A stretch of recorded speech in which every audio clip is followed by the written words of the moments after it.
Hello everyone, and peace of Christ to all of you. Please invite your friends and let us have some good time.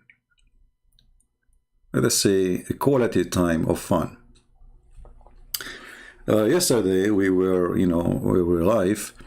We saw some people posting that there is a debate between a person, his name is Daniel, and David, which we know David, most of you. For me, I don't really, those debate are not debate, because as long there's a moderator and there's 10 minutes for me, 10 minutes for him, people go prepare for a topic and they get some information from the internet, they put it in front of them in the computer, and they will be reading a paper. So just pause the paper and there's no need for a debate. Secondly, a debate should be between two people who they are qualified in the education, which means you cannot debate a rabbit. If you are, let us say, a goat, it have to be between two rabbit or two goat or two human or two smart or two idiots. But someone who do not know his religion, and yet he want to debate about his religion and our belief. That will be very funny. And today we will show you why those Muslims are not qualified to talk about their religion. You see, I did not watch the debate. I just moved for like little bit in the introduction. Let me see where this guy start talking, and I will show you how right away we will start laughing. This guy is just a certified idiot, and he's a kid. And by the way, I'm not insulting him, but this is who he is. Listen carefully and see what he will say. Where he start talking, let us see.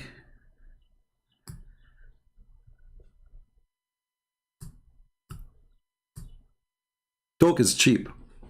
Proving what we say is different. I want to let you know, first, welcome. We're glad you're here no matter what walk of life you are from. And also want to let you know we are a neutral platform hosting debates on science, religion, and politics here at Modern Day Debate. And with that, thrilled to have you here as well, Dan. Okay, go ahead, my friend. What is this?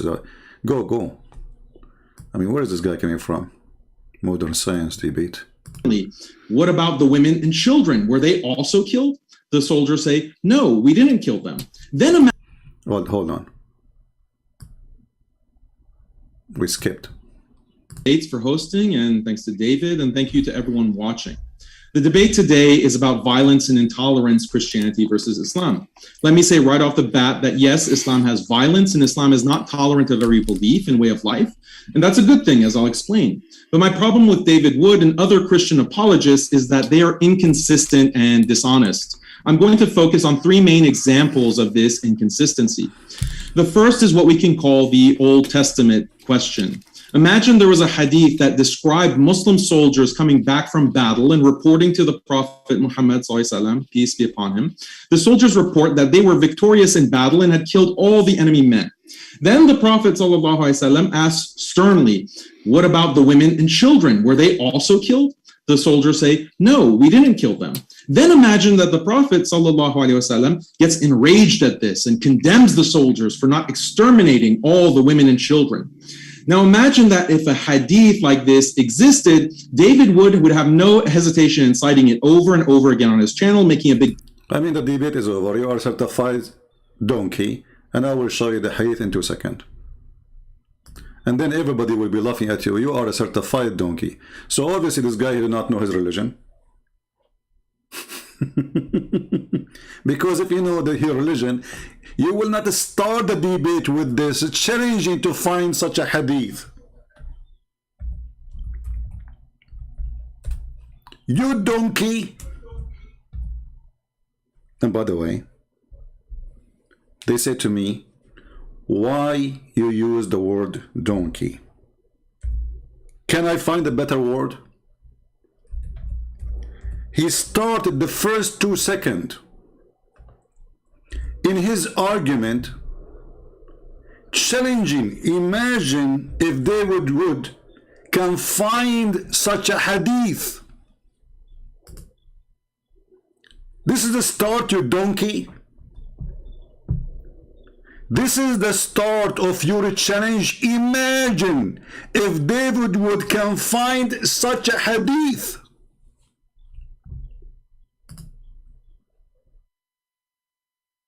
Should I hang up and go? We are done. Because he is challenging David Wood to find such a hadith. Brother and sister, the Christian and the Muslim, they have an argument.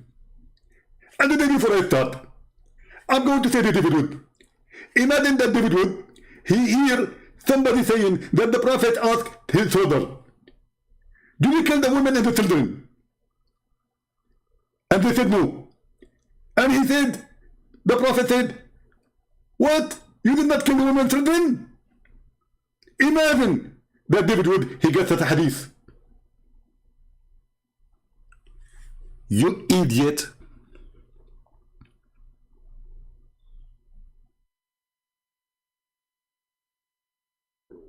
This is the guy who wanna debate us, challenging us to find the hadith says that the prophet, he encouraged them to kill their children. Yes, he did.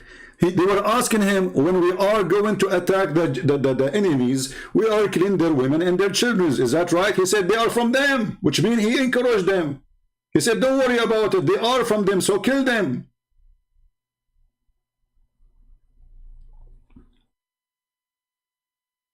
And we would not even start 2 seconds of the speech.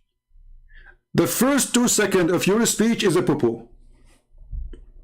And why we need to go to the hadith? Isn't it the Quran, you idiot, said that Allah, he sent Moses to learn from a guy, his name is Al-Khadr.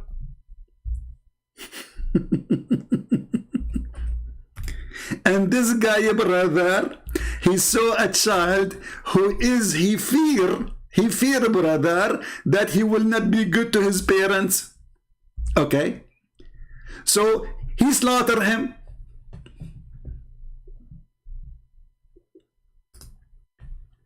So why he need to imagine that there is something in the religion of Islam, it says kill their children. When your prophet claimed that this is wisdom, to kill a Muslim child, this child is a Muslim child, he's not even a Christian child.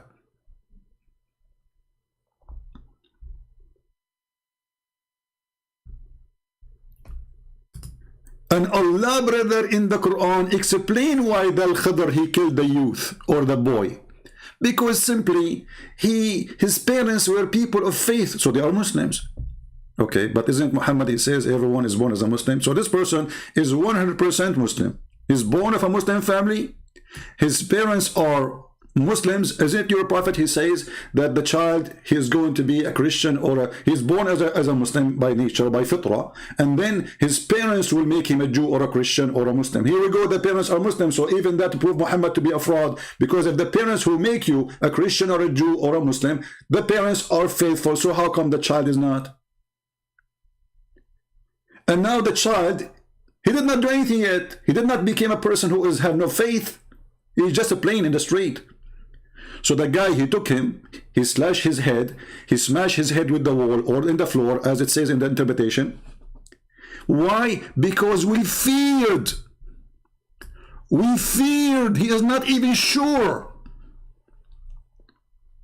that he would grieve them by abstain on rebellion. Imagine David Wood, he sees something the prophet said like this.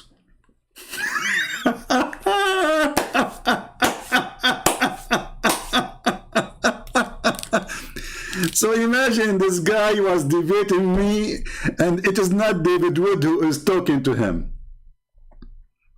It is me. The debate is over. We just showed you from the hadith, and this is authentic, Sahih Muslim and Sahih al-Bukhari. And now we are showing you from the Quran.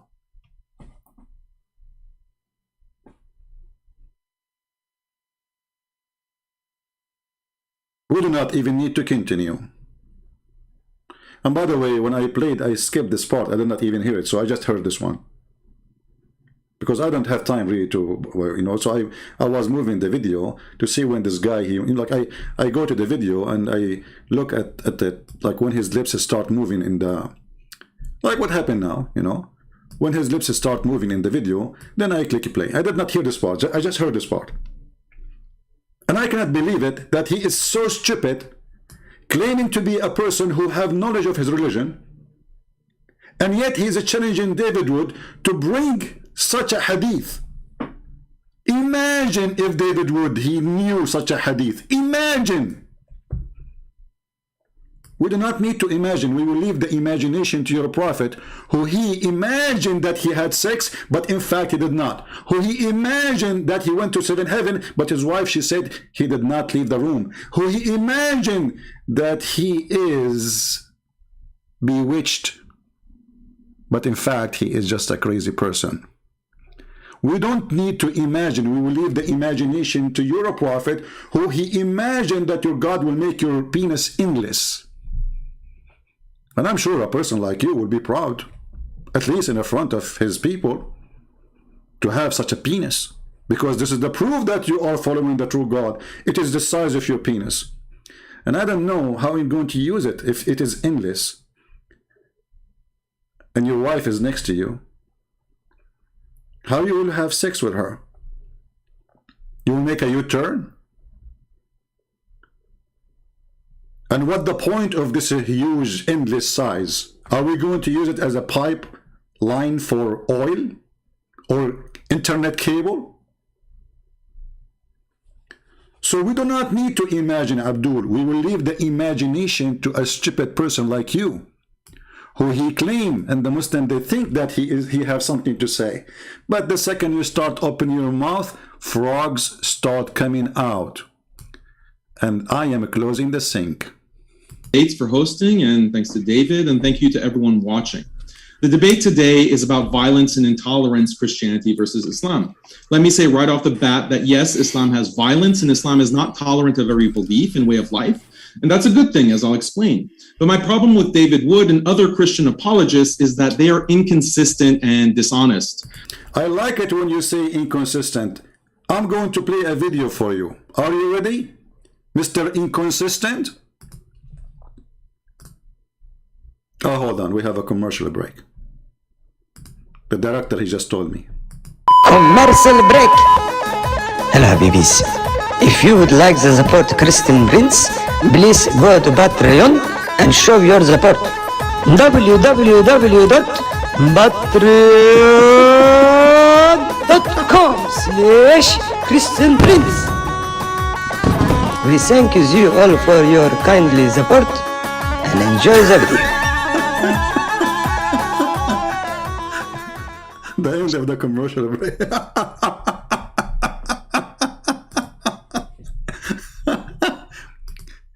So the Christians are inconsistent, brother. They are inconsistent. Let us examine that. I mean, if I want to make a statement about every word you say, we will spend the coming century to finish this video. I mean, what's wrong with you? You are just a dump machine. You walk, you don't walk, you do poo-poo. The poo-poo is dripping from you. The Christians, my problem with the Christians, apologists, and someone like David Wood and Christian apologists, that they are inconsistent. Sheikh, tell us something. They reported that Imam Malik ibn Anas was approached by a man of the people of innovation. So he said, stop, Imam. Stop. Let me debate with you. Let me debate with you. So Imam Malik had some time on his Imam Malik, he have time. You know what he is doing for a living. You know, he's just masturbating, as Muhammad used to do.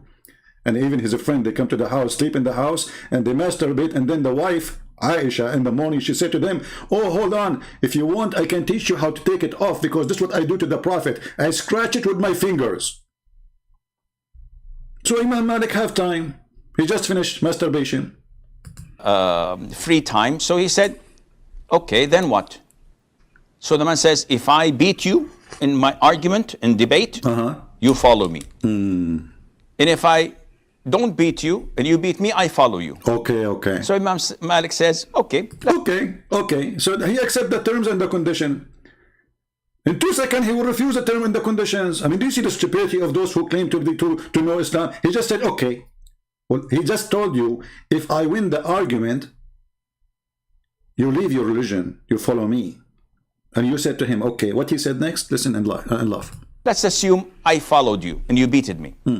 Then we both met someone who debated with us and he beated us. Okay.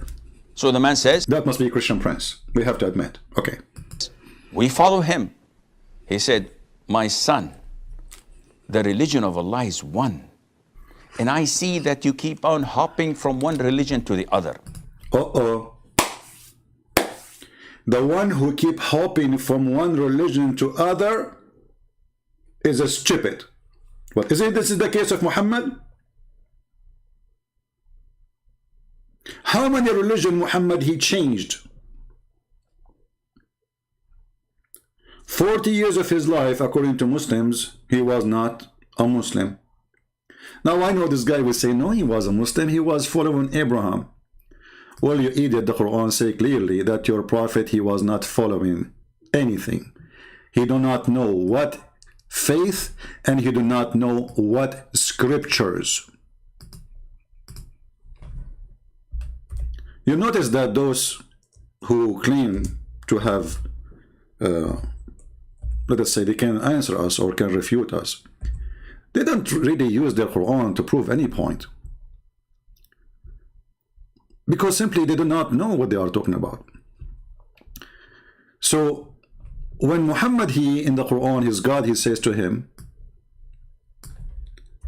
you know nothing about faith.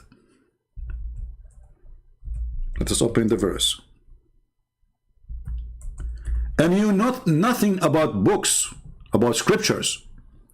Was Allah lying, or he was reporting that Muhammad, he is a person who was jumping from a religion to a religion? When I say to a person, you know nothing about faith, which means whatever faith you used to have all your life, it was a fraud. You see, he did not say to him, you know some about faith.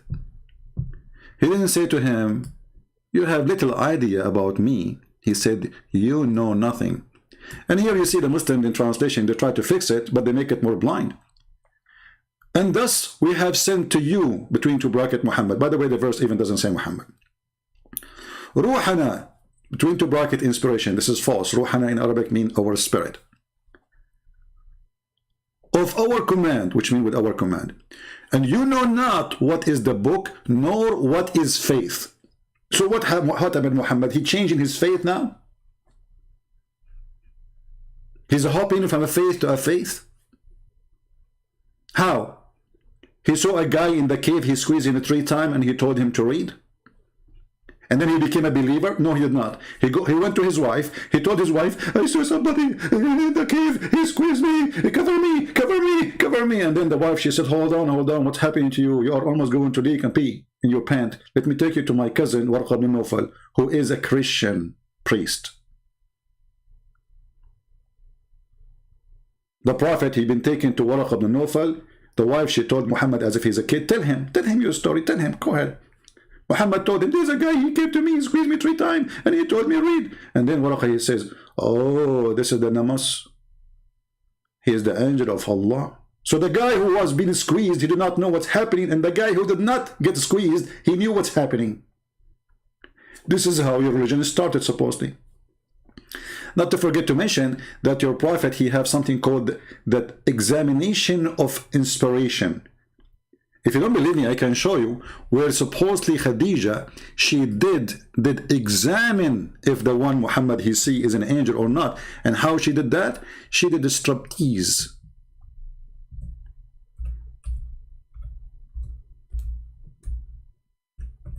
And as long I don't like to say something without showing a reference, let us find it.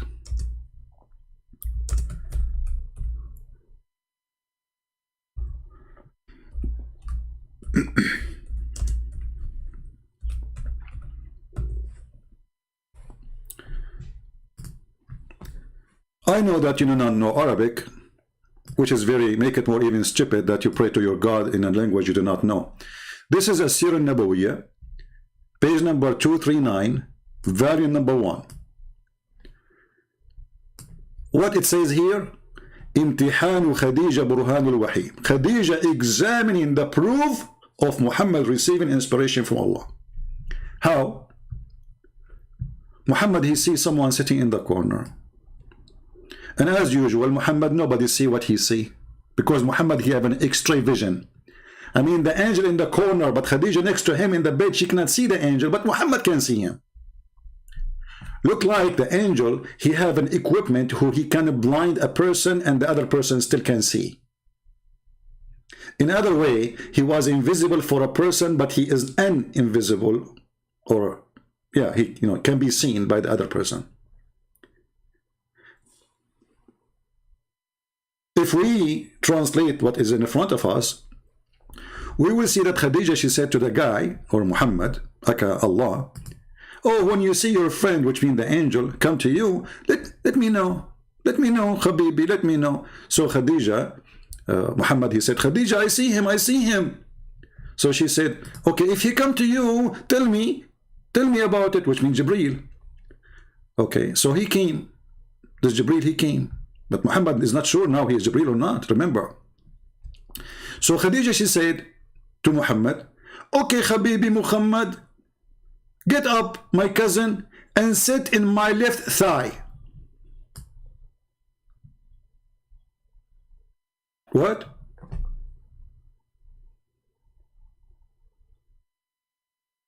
Sit where? And what is the name of the chapter? The proof of revelation.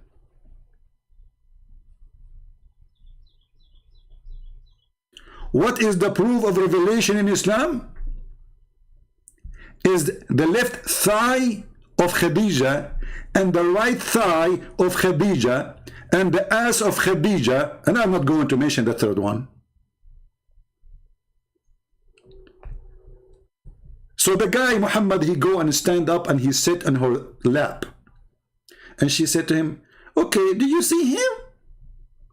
Huh? He said, yes, I still can see him.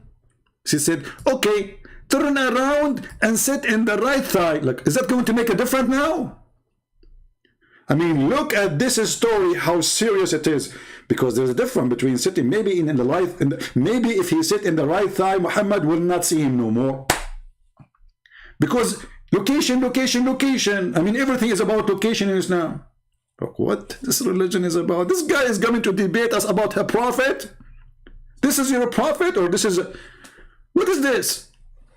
And then she said, okay, sit in the right thigh. She said, do you see him? He said, yes, I see him.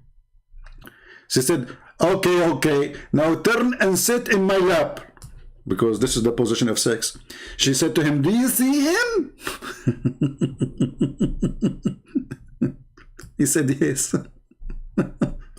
And then she started taking off her clothes, and she said, do you see him? He said, no. She said, rejoice, my cousin, for by sure, for Allah, by Allah, he is an angel, not the devil.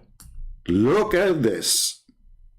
So you potato, you are coming to debate us about a prophet who he himself could not even know if what he see is an angel or not, and his wife, she have to do striptease, moving him like a potato, like a puppy, in the top of her lap, from the right leg to the left leg like a monkey, and she keep asking him, do you see him? Yes, I see him. Okay, sit in my lap. Do you see him? Yes, I see him. And then when she take off her clothes, she said, do you see him? She take down her veil. This is the translation of Google. Do you see him?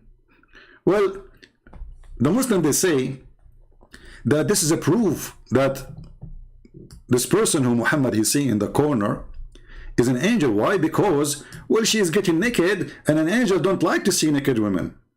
Well, I say, this is my opinion, by the way, I think that the angel, he don't want his eye to be hurt, because obviously she was very ugly. So he ran away. The angel was watching, he was saying, don't take off your clothes. Don't do it. And here when need to ask the Muslims who they claim to be smart, where Khadija she learned this trick? Like she used to encounter angels every day and she stripped to the previous husbands too. Maybe Khadija, she was a striptease lady and she have a lot of expertise with angels. And as long Khadija, she knew that the angel, he will not be staying in the room if she take off her clothes. So what the point of sit in my right leg and left leg? Just strip and finish it.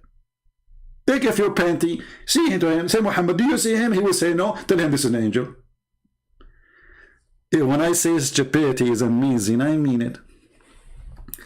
Guys, shall I continue in getting this guy busted, or we are done? I mean, this is too much, isn't it?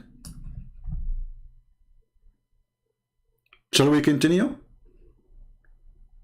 Let me know if you like me to continue or done, because he is not really worth it. He's just a kid, you know. Actually, what made me upset from David Wood, where he got those kids? You know, he collected a bunch of kids from the street. Like Mimi Hijab is a kid boy. Nobody even listened to him. He was a street corner shouter. Even Muslims don't listen to him. He made him famous. Why you do that? If you want to debate, at least debate somebody who have knowledge in his religion. Don't debate kids. It lower. You see, I open my sky for everybody to call me. I don't consider this is a debate. Yesterday, a kid, he is 14 years old, called me. Can I call it a debate? Ultimate 40 called me. Even Ultimate 40 called me. Can I call it a debate? Go, brother. Tell us more, brother. I'm going to focus on three main examples of this inconsistency. The first is what we can call the Old Testament question. Imagine there was a hadith that described Muslim soldiers coming back from battle and reporting to the Prophet Muhammad, peace be upon him. The soldiers report that they were victorious in battle and had killed all the enemy men. Then the Prophet asked sternly, what about the women and children? Were they also killed? The soldiers say, no, we didn't kill them. Then imagine that the Prophet then imagine, your Prophet did that, you idiot. gets enraged at this and condemns the soldiers for not exterminating all the women and children. Now imagine that if a hadith like this existed, David would have no hesitation in citing it over and over again on his channel, making a big deal about it, denouncing Islam for it, and generally characterizing Muhammad as an evil, bloodthirsty man. But the reality is there is no such hadith. Yeah, there is no such a hadith. Christian Prince was showing you a hadith does not exist. And this hadith was in Bukhari and Muslim. But it does not exist. In reality, there is no such a hadith. Imagine. Okay, we finished the part of imagination now. Continue. Let's see here.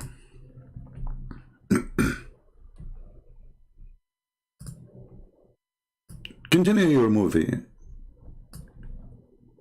Instead, this is what we read in the Bible about Moses. In Numbers 31, verse 14 to 18 of the Bible, we read, and Moses was angry with the officers of the army. Moses said to them, have you let all the women live? Now kill every male among the little ones and kill every woman who has known man by lying with him. But all the young girls who have not known man by lying with him, keep alive for yourselves. Shall we go to the story of Bani al-Mustaliq and what your prophet he did with them? Shall we go to the story of Safiya and we'll see what he did with them? And why you don't tell us what is the story about Moses? If you idiot, you idiot. If you go to the Quran, you will see that the story is in the Quran. And Allah, he punished the Jews for not killing everyone there. Not only they did not kill, according to your Quran, they did not even attack.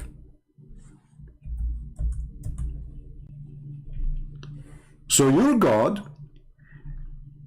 he enforced a penalty because the Jews refused to kill those who live in a country called, supposedly, according to the Quran, the translation for sure, the Quran never mentioned the word Palestine.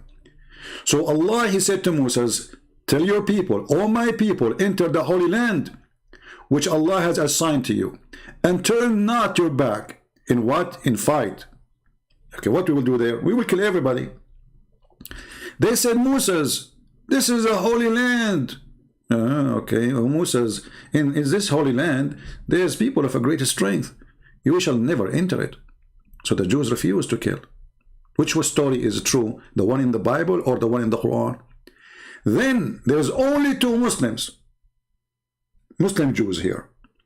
They accepted to follow Moses to do the attack so they can kill the women and the children. And the Quran described those two who they say to Moses, let us assault them at the gate. And for the rest of the Jews, Allah, He made them lose the land or direction for 40 years for refusing to kill every single man and every single woman and every single child. You are a certified idiot.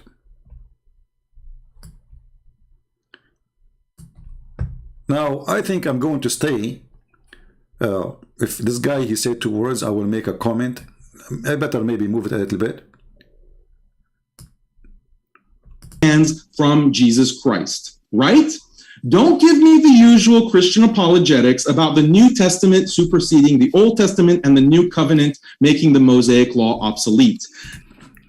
Here you notice he is saying that don't tell me that the Christian don't follow the New Testament. Take a note. In the minute 20 and the 22nd, he just admitted that a Christian should not say, don't tell me that you Christian do not follow the Old Testament. Did he say that? Because later he will say, no, you are not. You don't have Allah. From Jesus Christ, right? According to Christianity, right? So when God in the Old Testament in 1 Samuel 15 commands Saul to kill women, children, and even infants, that's again a certified donkey, because the story of Samuel is in your Quran, you idiot. I mean, how we can find a Muslim who know what he is talking about? If you go to the chapter 2, verse number 246, you idiot. It says that Allah, He sent to them, to Samuel, He sent angels to kill everybody.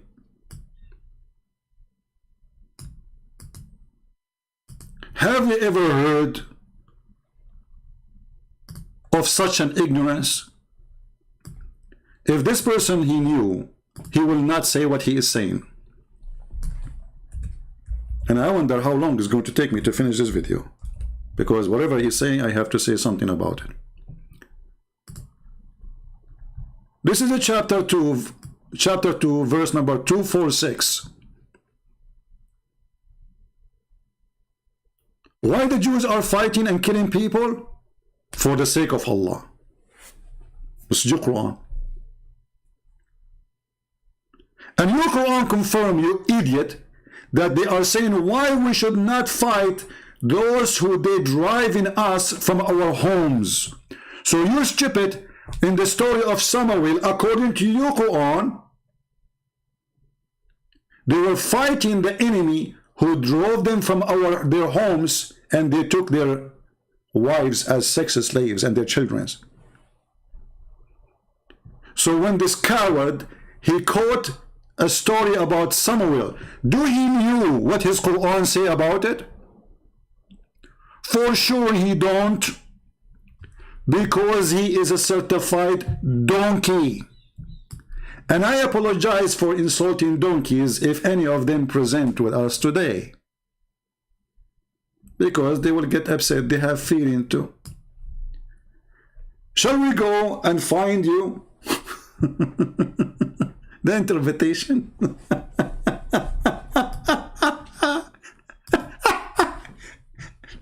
Imagine this guy was debating me. I mean, this is why they don't get close to me. Hey kid, do you have the courage to have a speech with me for like 10 minutes? Do you?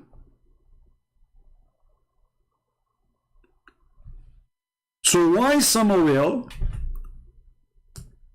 he took his army, he attacked the enemies? Because they killed his people. They took their homes, they took their women, they took their children. And exactly this is what your prophet did. And here you notice, do you remember yesterday when a Muslim, he called me, he says, Jesus was not a savior. I'm going to show you, prove it to you. And then when I showed him the answer from his Quran and from his Hadith, he said, you run away to the Quran and the Hadith, which means he admit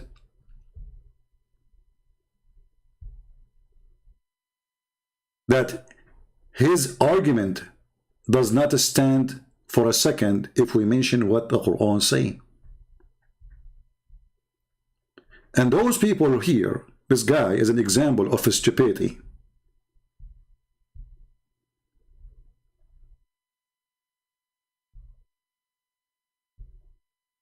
If we go right now to the official government website of the Kingdom of Saudi Arabia or any Islamic website, are we going to find the story of Samuel or not? And if this is about Samuel or not, you will see the verse confirming that the Jews and Moses, the one who was he accusing, why you are killing, he was defending his people, who the enemy, they killed their children and they raped their women. So are you saying your prophet was a liar and your God is a fraud? Obviously, you are saying that.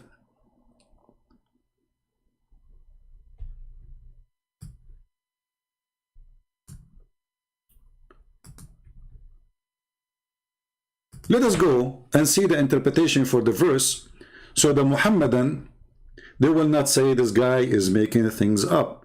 Now, which interpretation I should show you? Al-Tha'labi, Al-Qurtubi, Al-Baghawi, because all of them, they say the same.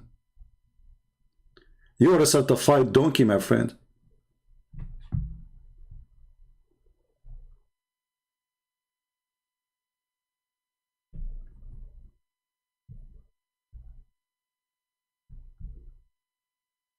Let us open some interpretation.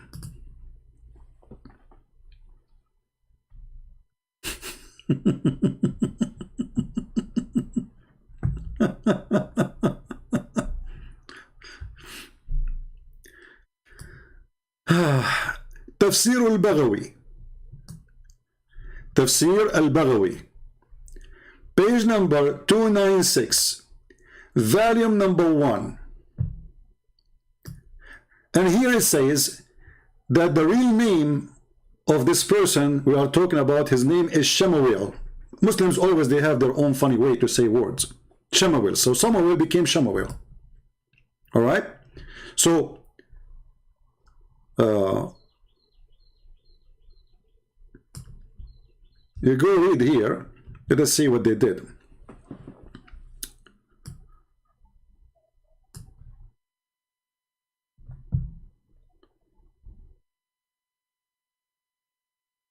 Here it says that those people, they attacked the Jews and they captive a lot of their children and their women, and even from the children of their kings. And they took from them 440 little boys.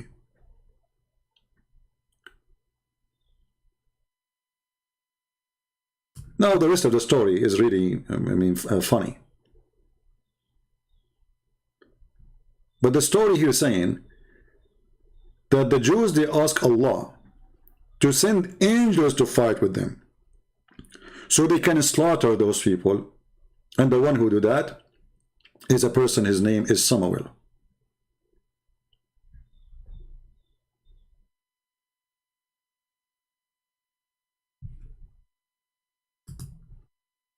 Different interpretation.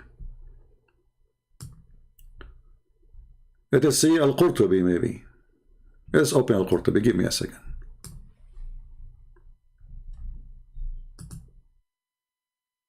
So people will laugh at the stupidity of this religion. Garbage in, garbage out.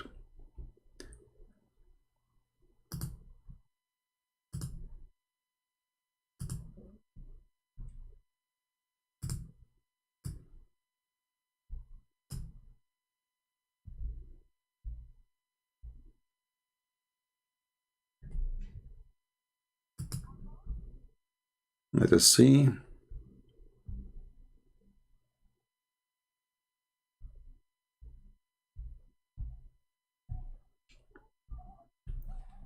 Let us use this translation here. We will use this one. You know, always I will give you the link, so you can use Google Translation from your side. Let me post it for you. You will see even in the Islamic translation, they are saying that those who Samuel was fighting, they killed every single woman. They killed what? Every single woman of the Jews except one.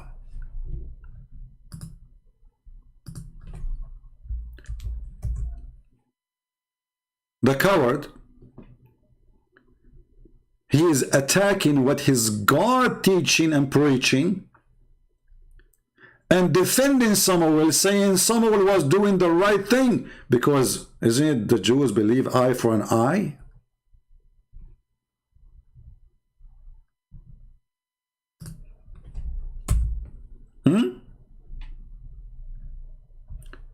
Let us use Prophet Google translation and let everybody laugh at you, idiot.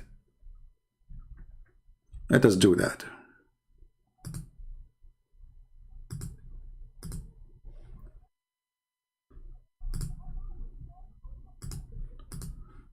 All right, we open it in Google browser so we can translate.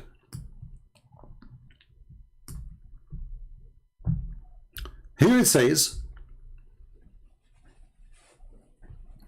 that those people are people from the children of Jalut,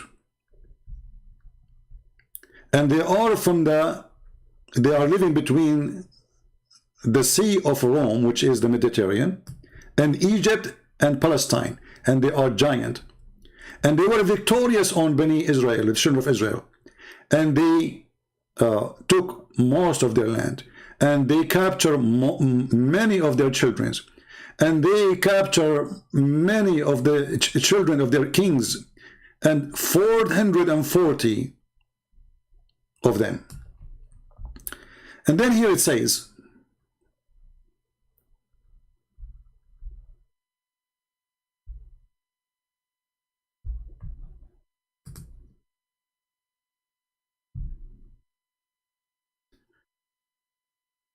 and they force on them jizya, which means the same as Muhammad, he forced on the Christians. He forced pay or die, those who are still alive. And they took their Torah. And the children of Israel, they faced from them a very horrible time. Bala'un wa shidda. And they did not have a prophet at that time to lead them. And those who they are from the children of the prophet, they were destroyed. And they did not have anyone left except a woman. She is carrying a baby.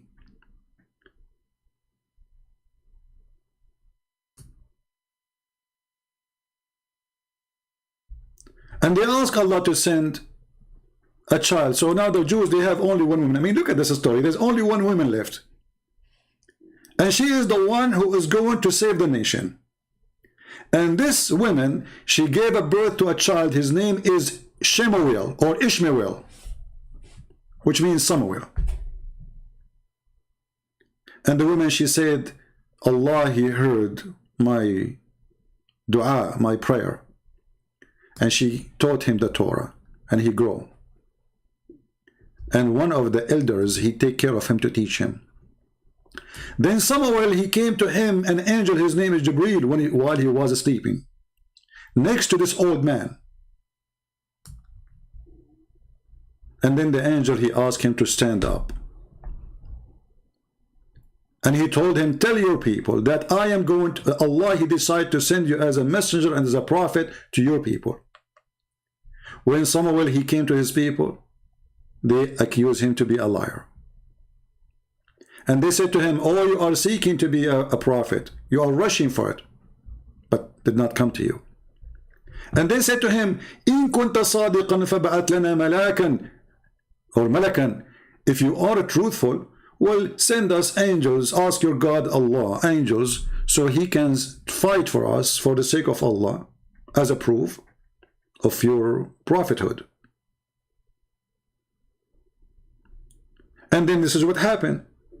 Allah, he sent angels and they slaughter all the enemy. So this idiot, he was making fun. Let us now click at translate. And I gave you the link already, right? I gave you the link. Actually, this link I gave you is very long. Let me hold on. Let me make it short. Let me give you a different website. Just give me a second. Because this link is very long.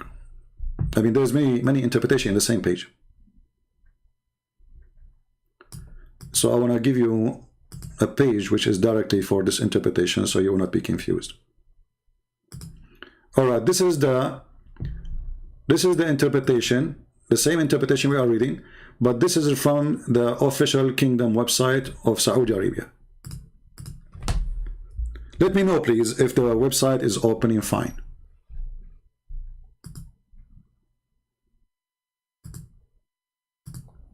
All right. Let me know if you can view the website, because sometimes this website doesn't work as everything is Islamic. Is the interpretation appearing in your side or no?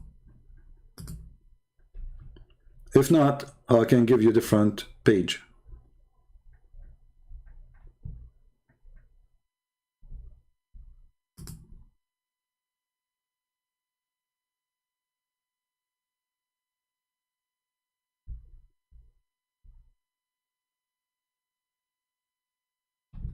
Is it working?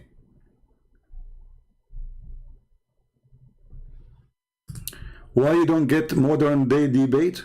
Well, I use old day debate. And my old day debate is better. Get lost. We don't do debate. People don't care about modern debate. Is that a fashion show, you idiot?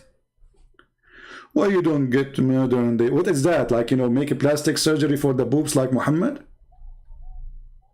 Modern day debate.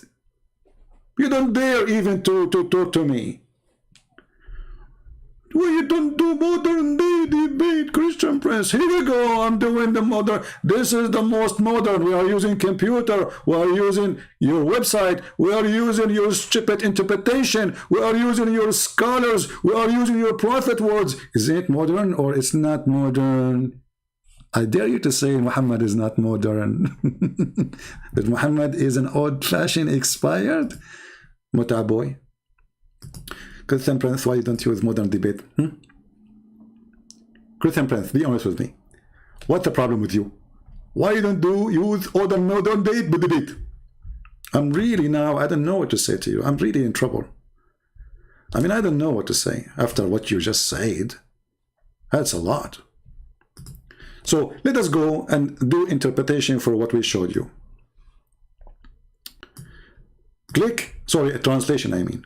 Translate to English. And now you will see all what we said to you there. How Samuel, he become a prophet, and how he was the only left child which is born after the enemy killed everybody, because only one woman, she was still alive.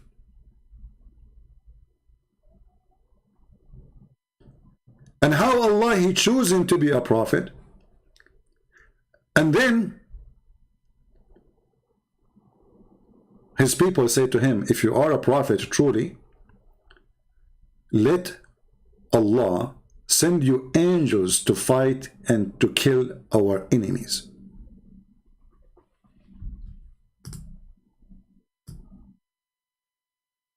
Translation here says the word angel, always translated as a king. The fact this is the word angel, malak, because it's confusing. Malak can be, you know, like from Malik. So if you are a prophet, if you are claiming to be a prophet, well, ask your God to send angel or angels so we can attack the enemy and kick them away from our homeland. And we free our people from slavery. So this guy, he was attacking the story of Samuel, because he did not know, this donkey, that this is a story is exist in the Quran, and his own version of explanation get him busted.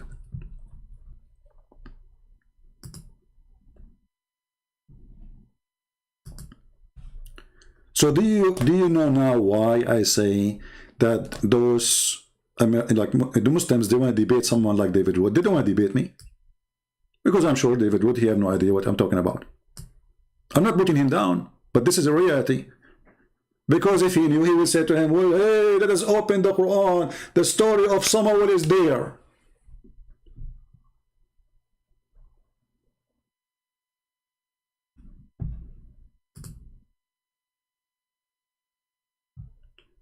Are we following? When I criticize a Christian, I never put Christians down. But I criticize everybody, and you can criticize me when I say something wrong.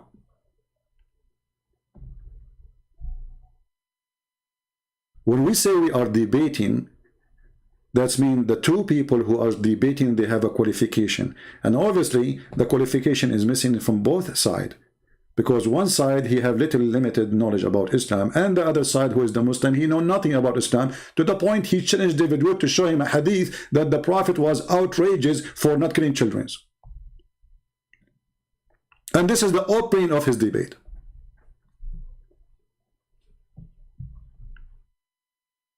Shall I continue? I mean, this video will take with me forever, because every second this guy, he says something, he make poo-poo. Seriously. I mean, we did not even play from his statement even 1 minute yet. It is a minute, and now we have 52 minutes respond, proving him to be stupid idiot from his book. So how we can finish a video of 2 hours?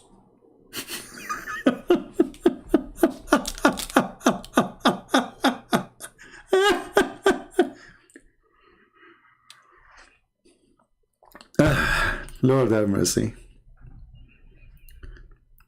Somebody saying you are debating yourself, speaking alone. Well, why you don't give me the Skype of this guy and I will call him right now? You see, you coward, I am the only one who opened my Skype and say who dare to call me, including those who claim to have knowledge, including those who say they can refute me. So how they refute me? They talk to themselves. They make a video refuting Christian Prince, right? So you see how stupid you are?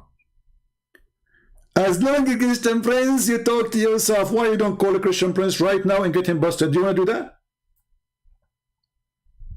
Jimmy, do you have the courage to call any of your friends, all those who you think they are powerful, or to give me their Skype to call them right now in front of everybody? And then there's no excuse that I'm debating myself. In fact, it is you who keep saying we debate only Christian Prince face to face.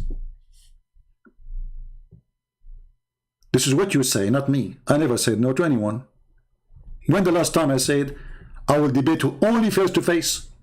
What is face to face about? Here we go. They are talking to David Wood in the internet. What face to face is about? So who is the coward? And what is the answer for what I say?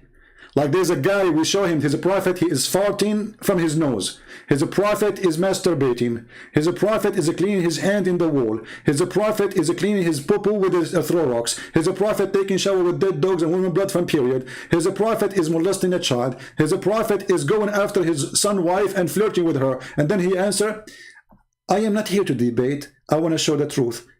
And he posts something about an article about the Bible. What is the answers for everything we say? Cowards. Muta boys.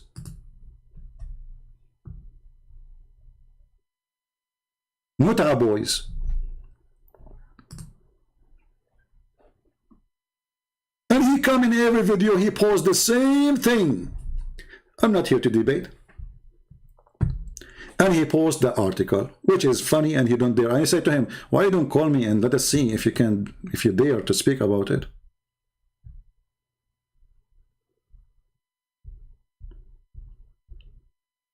And now this Abdul, himself supposedly, he prepared himself for a debate. what David would. And all the argument he come, it is in his book against him.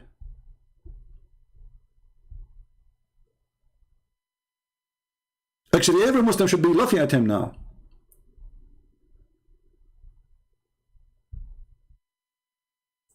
How this can be a religion? How you criticize the story of Samuel when the Quran says that it's Allah who sent the angels to slaughter every child and every woman of the enemies? How you criticize the story of Samuel when it says in your stupid book that those people, they slaughter and they killed all the Jews and all the women until there's only one woman left, and she is the mother of Samuel? What happened, my friend, that those dummies, they are dummies. And we are in the time where people, they praise dummies. And because they are dummies, they don't dare to speak to someone knows and can get them busted in a second.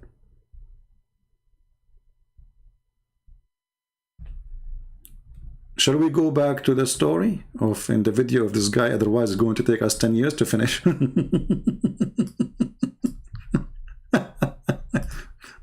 Okay, boy, tell us more, brother. It's really Jesus who commanded that. When God in the Old Testament, in Numbers 31, 1 through 24, commands the believers to take virgin girls as sex slaves, that's really Jesus who commanded that. When God in the Old Testament, in Exodus 30, we just showed you this is Allah who commanded that. But remember, he just said this is Jesus. Remember that. The one who commanded Moses is Jesus. The one who commanded Samuel is Jesus. Take a note. And this is in the minute 1948. 34, 11 through 17, commands the believers to destroy the Canaanite altars and destroy their idols and symbols. That's really Jesus who commanded that. This is Jesus who commanded that, remember. Take a note. In a minute after, he will deny it is Jesus. When God in the Old Testament tells the believers to stone to death fornicating women, all those who violate the Sabbath, all those who blaspheme, all those who curse their parents, those are all in reality commands from Jesus Christ. Do you hear it? Did you hear it, Muslims? All of those are in reality the command of Jesus Christ, so he admitted that Jesus is God. But this guy, he will make a big poo-poo right after. He is going to challenge David, and he will say to him, well, Jesus did not bring any law.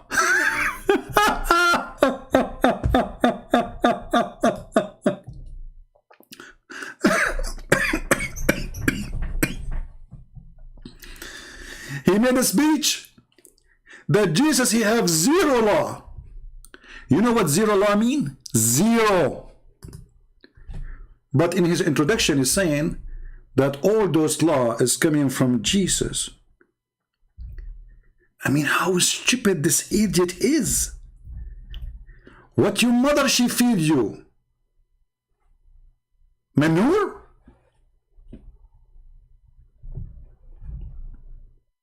Right? Don't give me the usual Christian apologetics about the New Testament superseding the Old Testament and the New Covenant making the Mosaic law. That is false, because Jesus said, I did not came to destroy, I came to complete. So we got you busted. Continue. Obsolete. That is missing the point. The point is, according to Christianity, Jesus is the God of the Old Testament, which means Jesus commanded all that killing and stoning and slaughter, all the massacres, all the bloody cleansing of the earth that's described in the Old Testament. All the bloody things happening in this earth is the command of Jesus. Let us continue. Those are all coming from Jesus, and in fact, they're endorsed by Jesus for a 1,300-year period from Moses' time until Jesus' time.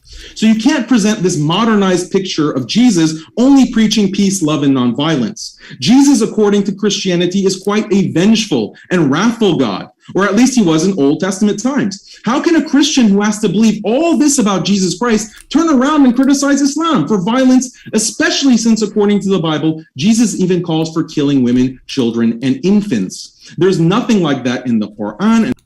You see, there's nothing like that in the Quran. We just showed you that this is in the Quran. Big mouth, potato, and everybody is laughing at your religion now. And not only that, the Quran refuted you that those people, they are fighting and killing the enemies as they killed them. As you mentioned the story of Samuel, that only one woman left from all the people of Israel. Only one woman left. This is according to your stupid book. And hadith. So isn't this the most outrageous double standard? Exactly. David Wood, please explain this. Explain how you can criticize Islam and smear the Prophet Muhammad ﷺ as a violent, bloodthirsty warmonger, when according to your own theology, your God, Jesus Christ, also commanded and approved of all these things and more. So David Wood, you're extremely dishonest when you criticize Islam, and in fact, Christians should really hate you for what you're doing, because you're essentially trained. David Wood, we hate you because we found that Allah is the one who ordered the Jews to attack the Palestinians in the Quran in chapter 5 verse 21. And we found that it's Allah who ordered Samuel to take an army of angels to slaughter every one of the enemies. We should hate you because this exists in the Quran in chapter 2 verse number 246. This is double standard, David Wood. We should hate you because Muhammad, he says, kill them, they are from them, those children and the women. We should hate you. You have double standard. And all those orders are from Jesus Christ.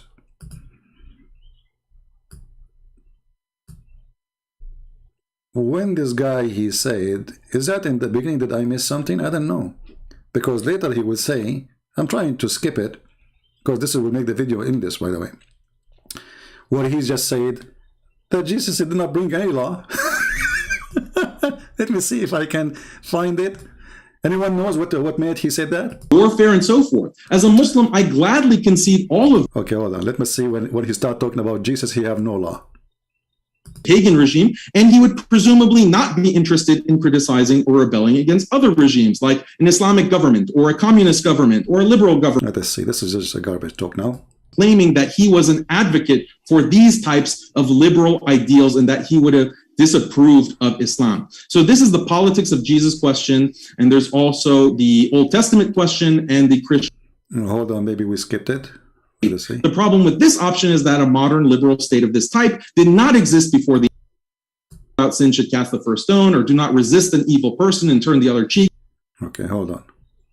Pagan regime, and he would presumably not be interested in criticizing or rebelling against other regimes, like an Islamic government or a communist government or a liberal government. He is not concerned with politics at all.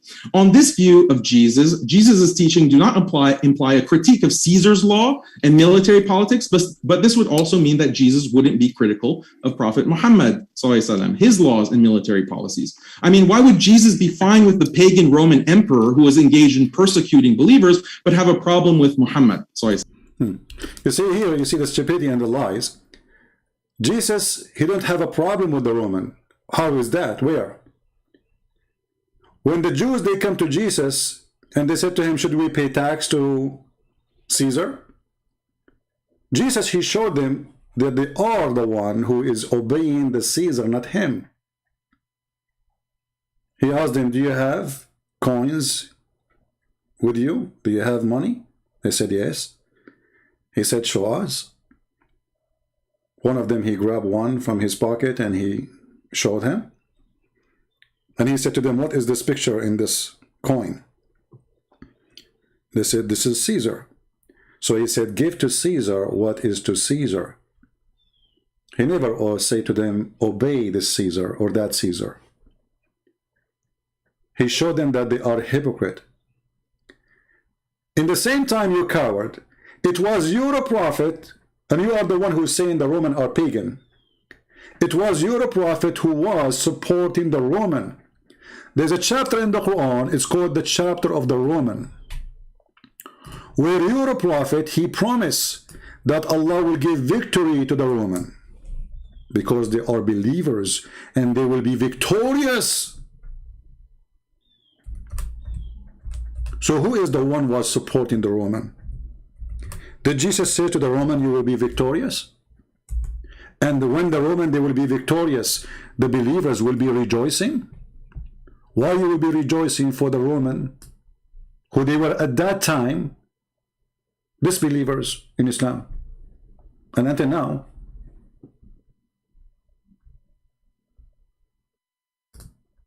And when the Roman, they will defeat their enemies, which is the Persian, the believers, the Muslims, will rejoice that victory is given from Allah to the Roman against the Persian. Again, this guy, he do not know what he is talking about. Jesus never praised the Roman. Jesus, he never adopted the law of the Roman. And you idiot, you just confirm that by saying that all the law of Moses is coming from Jesus.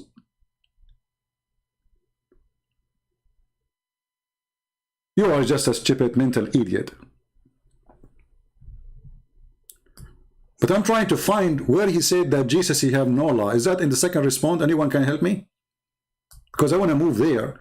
Because you will see how stupid what he's saying. He totally contradicts himself. Where he start explaining that Jesus, he brought no law.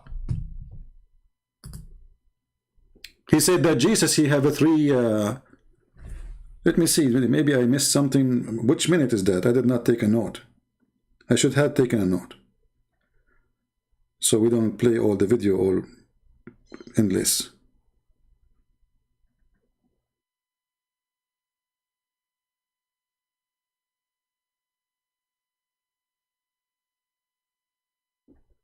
I did not take a note when he said that. Which moment? If anyone knows what moment he said that, let me know. Maybe this is in the second response, I'm not sure. But because so this option is out. The second possibility is that Jesus is concerned with politics and political change, but he's an anarchist who believes in abolishing law and armies because these things are violent and intolerant. This is why Jesus says things like, he who is without sin should cast the first stone, or do not resist an evil person and turn the other cheek if someone assaults you. Or here we go. Listen carefully. So he is giving us three options. if an unjust person takes your coat, give him your cloak as well. The interpretation is that Jesus is not talking about an ethic of forgiveness in these Bible verses. He's actually talking about abolishing laws against assault and robbery. He's against policing people. He's against a military force that would stop a foreign army from assaulting and robbing the populace. You see here the liar, the scumbag, he just said all kind of lies. Where Jesus, he abolished the law. When they come to stone the women, did Jesus say to them, don't stone her? Anyone can show me a verse saying that Jesus said, don't stone her? Jesus said to them, if any of you don't have sin, cast your stone. So he's saying to them, you are a bunch of hypocrites going after this poor woman, but you are fornicator like her. Where Jesus said, don't stone. Since when? When Jesus himself, he said, I came to complete, not to destroy. So your argument is stupid. Where Jesus said, if somebody doing a robbery, let him go. Can you show me? Isn't it Jesus is the one who said to Peter, the one who lived by the sword will die by the sword, which means the punishment for killing is killing. So you are a fraud, and you are making false statement against the teaching of Jesus. Where Jesus, he said you can do fornicate. Where Jesus, he said you can be a thief. Where Jesus, he abolished those punishments. Can you show us? When Jesus said if somebody hit you in your right cheek, this is not a theft. He is teaching us not to use violence in return and use the law. There's a law, they live in a state. At that time, actually, there was a law that if you hit a certain cheek, and actually this was existing even in Europe, a noble fight.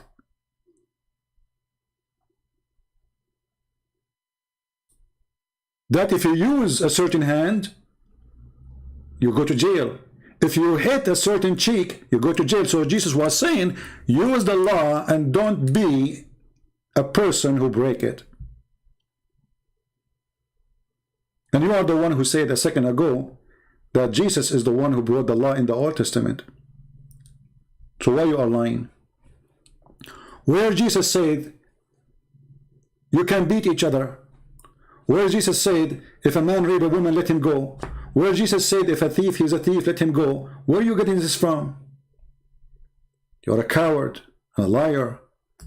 On this view, Jesus would see Muhammad as very evil for the specific reason that Muhammad is not an anarchist. Rather, where Prophet Muhammad was doing all the crime you mentioned. As an example, when Muhammad, he attacked the Roman and he said, let us attack the Romans so we can get the blonde girls. Is that lawful? According to the teaching of Jesus?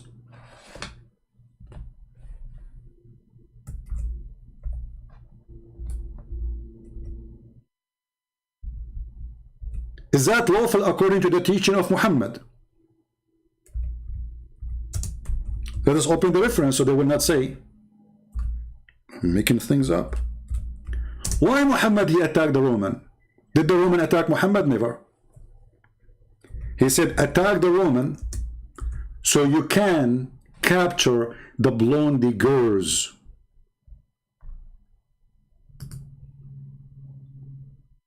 Is that a prophet of God?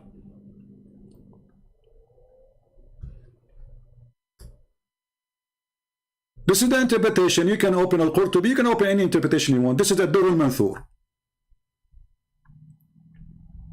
A man, he said to Muhammad, stop, tempt us with women. This is in your stupid Quran. But why he said that? Because Muhammad, he said, attack the Roman so you can get the blondie girls.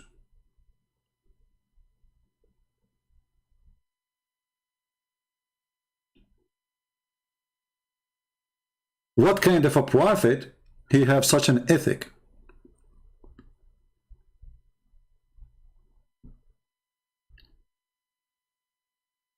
Is that from God?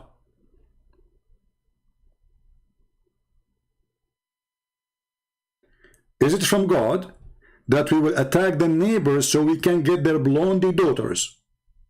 I thought your prophet was doing jihad for the sake of Allah. It turned to be that his jihad was for the sake of a blondie women. He did not say to his followers, let us attack the Roman so we can convert them to Islam. He was saying, attack the Roman so we can get the blondie and their women. That is the truth. Can you respond to that? Well, it doesn't say that, CP. It doesn't. Are you sure? Yes, CP.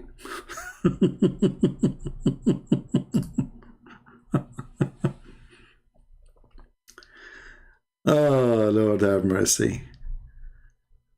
Let us see.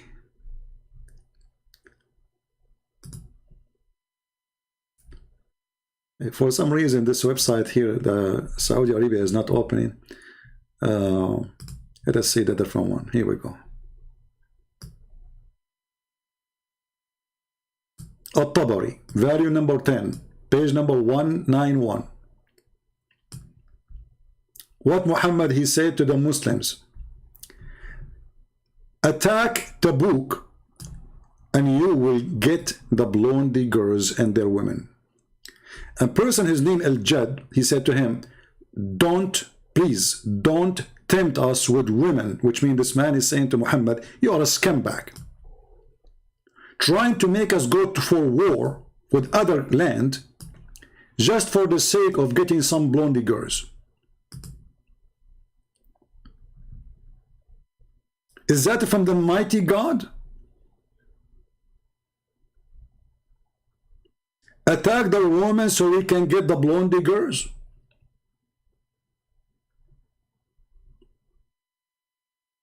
And here, if you use Google translation, you might find it says the word yellow. Muhammad, he used the word yellow for the blonde.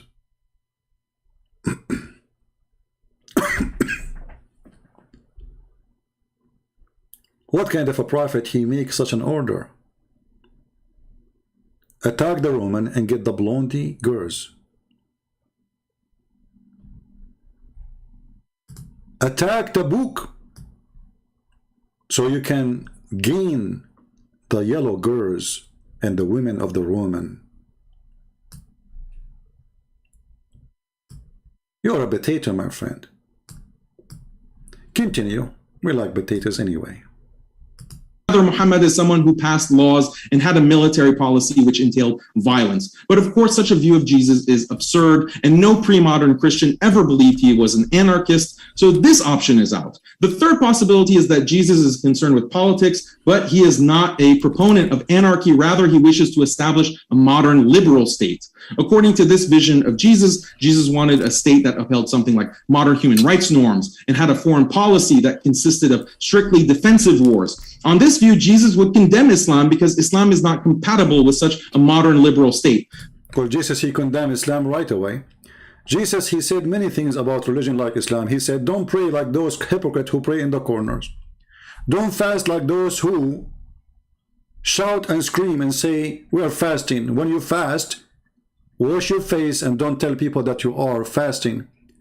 Jesus condemned child molester like your prophet. He says, it is better for a person who harmed the little one to put a milestone in his neck before he harmed the little one and throw himself in the deep ocean. My Jesus, he said, it's better to take your eye out of your head, better than your eye leading you into hell. And this is talking about fornication. Your prophet was a fornicator. And your prophet was a child molester. And your prophet used to look at women, and he keep looking until he get tempted, and yet he claimed to be a prophet of God. Who said that Muhammad is not mentioned by Jesus?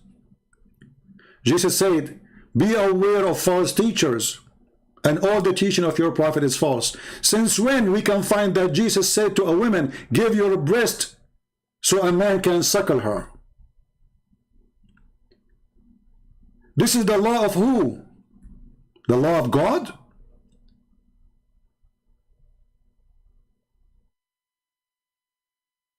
Did Jesus approve a murder?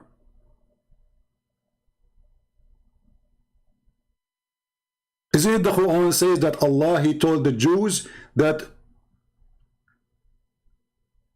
don't kill a soul, commit no crime? And this was an order to the Jews, which means this is in the Old Testament. So when you say, well, the third Jesus, then he should be condemning Muhammad, he condemned Muhammad all the way. Jesus, he said, it's not what go in your mouth make you dirty. Muhammad, all of him he is so dirty from inside and outside.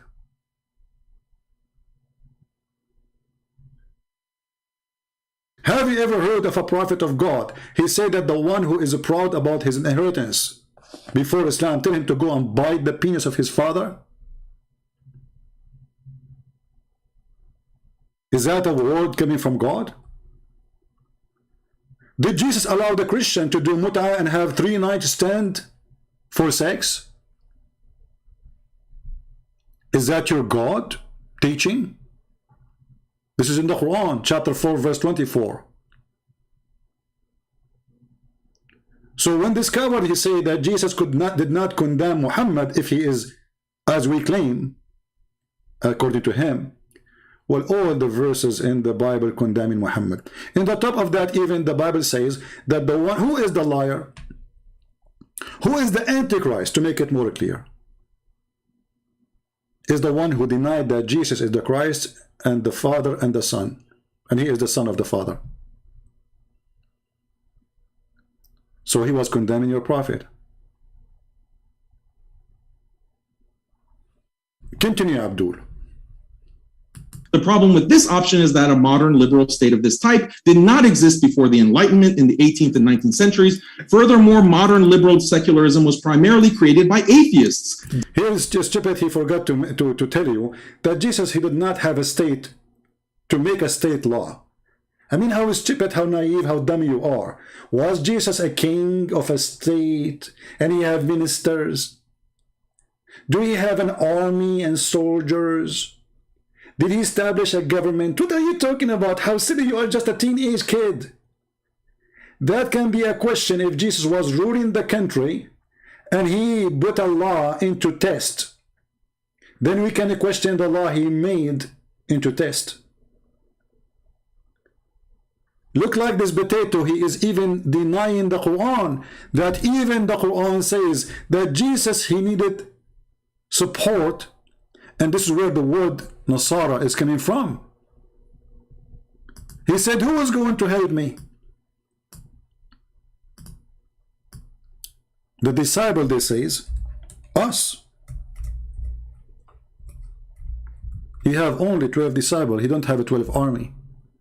He don't have 12 ministers. So what this guy is talking about?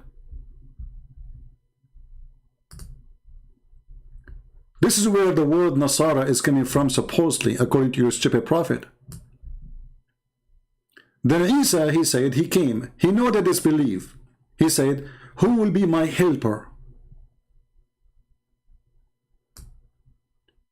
Well, he have a 12 disciple. He don't have a state. He don't have a country to rule. He don't have an army. He don't have a minister. So he's talking about Jesus' state.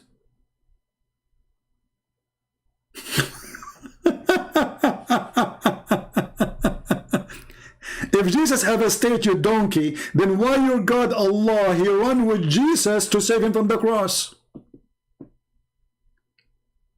If Jesus have a country and a state and an army, so how they will crucify him? If Jesus is the one have a control of the law, as a king, as you are claiming, well then who is the one who want to put him in the cross? His army? You are an official stupid who made a paper before you go to the debate, and now we are laughing at you. And I wonder when I'm going to finish this video. Continue. Deists and critics of Christianity. Furthermore, earlier states established by Christians, like the Byzantine Empire, the Spanish Empire, etc., none of these were modern liberal states or anything close in terms of respecting human rights and so forth. So how could Jesus have called for a state that never existed? This is a historical... He just said never existed. So all the options you gave us, it was a fraud. Secondly, who said to you that the Roman state was Jesus' state? Who said that? Who said that the Spanish state was Jesus' state? Was their constitution the Bible?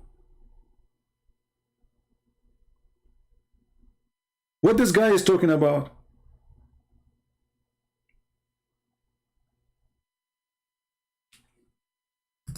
Error. So this option is out. Furthermore, Christians should consider what is involved in a modern liberal state. It involves, among other things, protecting the free speech of people who blaspheme God, facilitating sex outside of marriage, which just... I like that.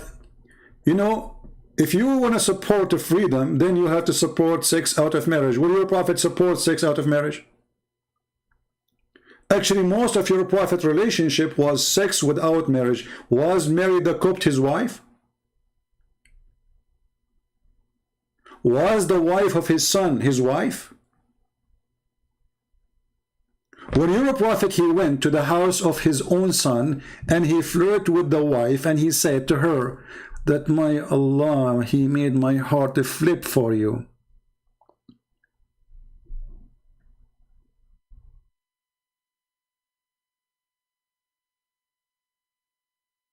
Where is the person who have a dignity and he protect relationship of marriage?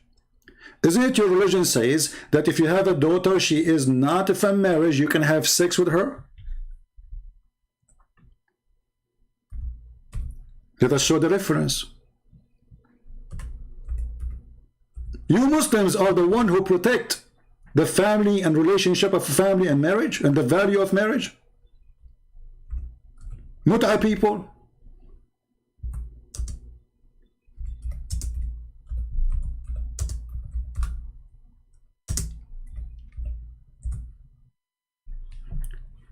This is Tafsir Al-Qurtubi. What you will say to me, it doesn't say that. This is Tafsir Al-Qurtubi, volume number 13, page number 59. The Quran, وَجَعَلْنَاهُ نَسَبًا وَصِهْرًا. What does that mean? Read carefully and laugh. Any relationship is coming from illegal relationship is not to be considered. Therefore, it doesn't go under the Quran where it says, حُرِّمَتْ عَلَيْكُمْ أُمَّهَاتُكُمْ وَبَنَاتُكُمْ. Therefore, it's forbidden for you to have sex with your mother and your daughter. So to make it simple, the Quran have a verse saying, you cannot have sex with your mother and your daughter. But at the same time, the page here saying that if the daughter, she is a daughter from adultery, she is not your daughter, so you can have sex with her and F her. This is why, according to Islamic law, and this guy will talk about justice and law, is that a justice that a child, he is born of fornication, he cannot have a child support? What kind of justice is that? Is that justice that a child, he is born of a fornication, we can F the child? And yet he is my child? Isn't it true that a child of fornication, he cannot even take his father's name? What kind of religion? It says that it's okay to have sex with your own little girl, daughter, if she is a daughter from fornication.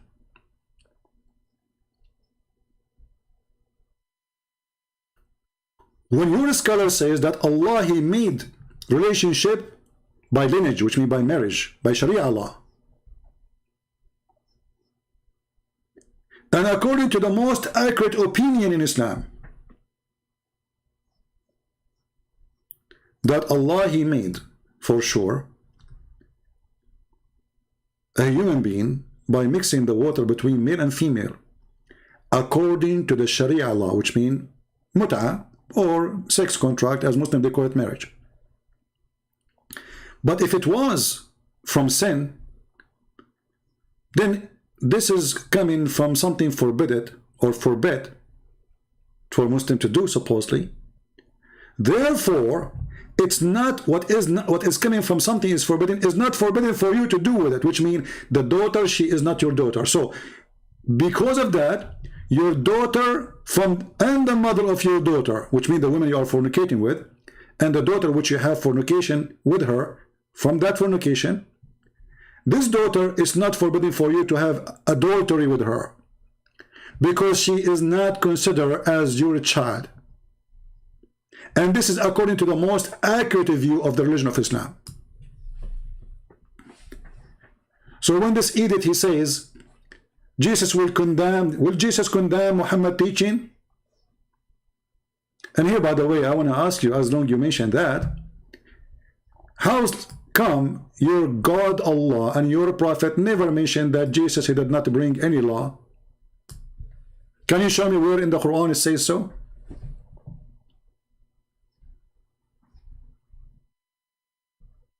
Destroys traditional family and gender roles. Where is that? Where is it that Jesus claims that the state should protect so-called human rights of this type? There is no proof of this. By extension, there is no proof that Jesus would have condemned the Prophet Muhammad or Islam for not sufficiently protecting people's rights to blaspheme and have fornication and who attack family. Here you notice the stupidity of this person. Well, didn't the people, they call Jesus names? Did he kill them?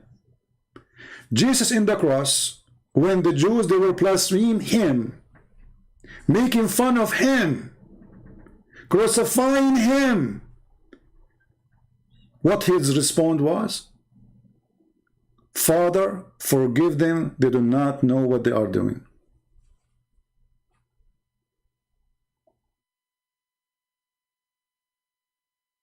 They are doing it to him, not cursing God in heaven. They are cursing God who is in the front of them. Jesus said, forgive them, Father, they do not know what they are doing. So again, you are an idiot. Continue. Life, David Wood is abusing the historical Jesus by claiming that he was an advocate for these types of liberal ideals and that he would have disapproved of Islam. So this is the politics of Jesus question, and there's also the Old Testament question and the Christian governance question. If David cannot answer these three issues in the debate, he really has no leg to stand on in criticizing Islam for violence and intolerance. Well, we answer all those questions.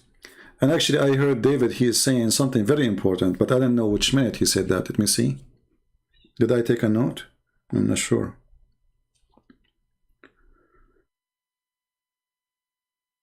Let us see.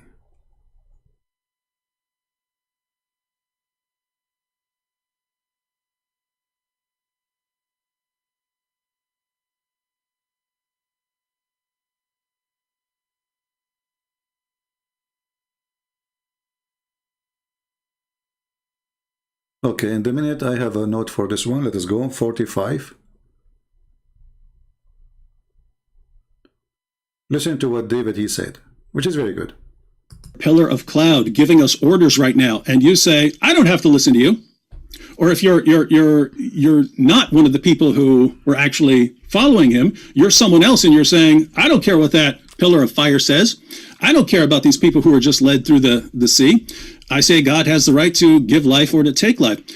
This is very different from Muhammad coming along. Someone who comes along and the guy thinks his first impression of his revelations was that they were demonic. He has to be talked out of that by his wife and her cousin. He tried repeatedly to commit suicide. Whenever something was going wrong, he would try to hurl himself off a mountain. He admittedly was... Stop. Because this guy, he did not like what you said, David. I'm going to put him in the screen about what you just said. He was moving his head in a certain way. I'm not sure why. Watch carefully. Pillar of cloud giving us orders right now, and you say, I don't have to listen to you. Or if you're not one of the people who were actually following him, you're someone else, and you're saying, I don't care what that pillar of fire says. I don't care about these people who were just led through the sea. I say God has the right to give life or to take life. This is very different from Muhammad coming along. Someone who comes along and the guy thinks his first impression of his revelations was that they were demonic. He has to be talked out of that by his wife and her cousin. He tried repeatedly to commit suicide. Whenever something was going wrong, he would try to hurl himself off a mountain. Did you see how he moved his head? No, this is not true. Muhammad, he tried to kill himself. No. You are so cute. Look at his face. He's moving his head like a lizard. Let's go to the hadith. Potato. No. This is your stupid prophet trying to commit suicide many times. Not only once, not only two. The hadith says many times. And here the reference. This is Sahih al-Bukhari. You cannot tell me this is weak. 6982. So don't shake your head like a lizard. It says here that we heard that he intended several times to throw himself from the top of the high mountain, and every time he went up to the mountain in order to throw himself down, Jibreel would appear before him and say, Oh Habibi Muhammad, indeed you are a messenger of Allah. So obviously your prophet himself, he don't believe he's a prophet, because when he hear that, he calm down, he go home. Which means the reason for him to go and try to commit suicide, that he himself is the last one to believe he is a prophet. And look how stupid Muhammad is. He needed the angels to keep coming to him. It's like a spoiled boy. You tell him, he go in the floor, he starts shaking his head and crying, I want candy, I want candy, you know, I want to go, and then his mom, she come and she give him a candy and he stopped crying. This is your prophet. Each time he want to commit suicide, each time, how many times? The angel appear for him, and the funny is that the angel, he wait until Muhammad climbed the mountain. Look like the angel, he like to see Muhammad hiking. I mean, why the angel don't appear to him when the guy is leaving the house? Why he wait until the guy in the top of the mountain, and now he's negotiating with him? Secondly, isn't it your prophet, he says that the one who kill himself, he will end in hell? So why he's trying to kill himself? Isn't it obvious that your prophet is a monkey? His brain is a brain of a coconut? He think he's a coconut. He climbed the tree, he wanna jump. Jibril, he come to him, hey coconut, don't jump. Truly, truly, you are not a coconut.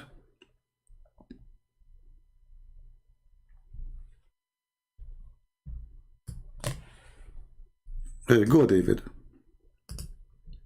Tell us more about the coconut.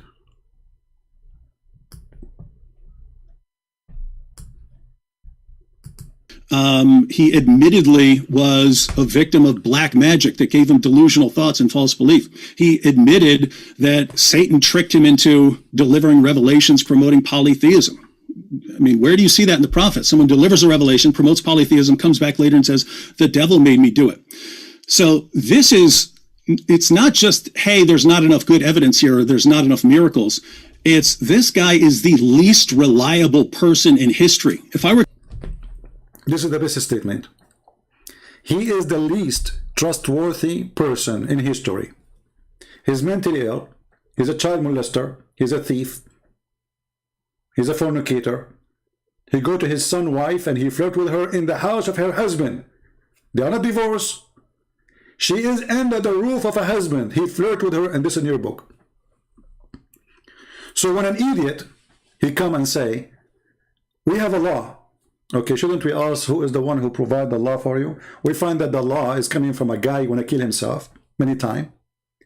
From a guy, he been squeezed by an angel, and his wife, she discovered this is an angel or not by doing striptease. By a guy, he legalized for him that a Muslim, he can have 4 wives, but he can have unlimited wives. This is a law. It's a law of God, that God, he made a special law for Muhammad, and there's a special law for the Muslims. It's a law that you cannot marry a woman her husband is dead if she is the wife of Muhammad. Special law.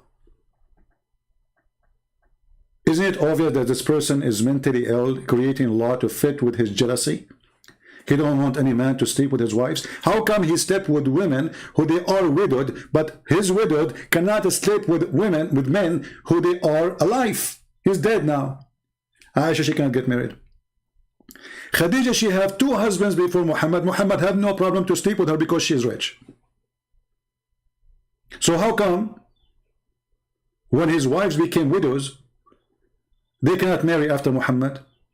Is that a law of God? You ask Muslims why a Muslim woman is better for her to marry if her husband died. They would say this is will prevent the fitna, which means temptation. Okay, good. What about the wives of Muhammad? They don't have temptation? Their vagina is closed by wax? Protected by Allah? What is the problem of the wife of Muhammad after his death? She marries someone else. So Muhammad obviously is the last trustworthy. Is it trustworthy to have a person, he go to your house and you are his son, and when you are not there, he flirt with the wife?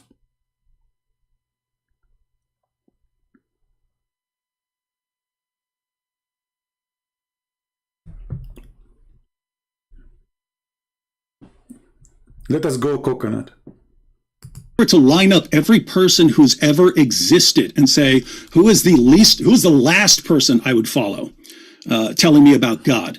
It would be Muhammad. Again, not just because he's not performing miracles, not just because he doesn't have any evidence. It's because he has this amazing collection of features that make him the least reliable person in history. And it's not just the things I've mentioned already. It's other things like him just constantly getting revelations that have no purpose other than justifying than Allah giving him whatever desires he happens to have for that day. And so massive difference between God visibly appearing, giving orders, and you saying not following you, and someone saying I'm not following Muhammad because he's the most. Okay, we'll stop with David, otherwise we will stand forever here. Let us go to this guy. I just took little notes in the video. I moved the video. I don't listen to all of it. So this guy here, let us go in minute number 37 in my note. 37. Let us see what he will say. Were ordered to be killed and slaughtered and destroyed.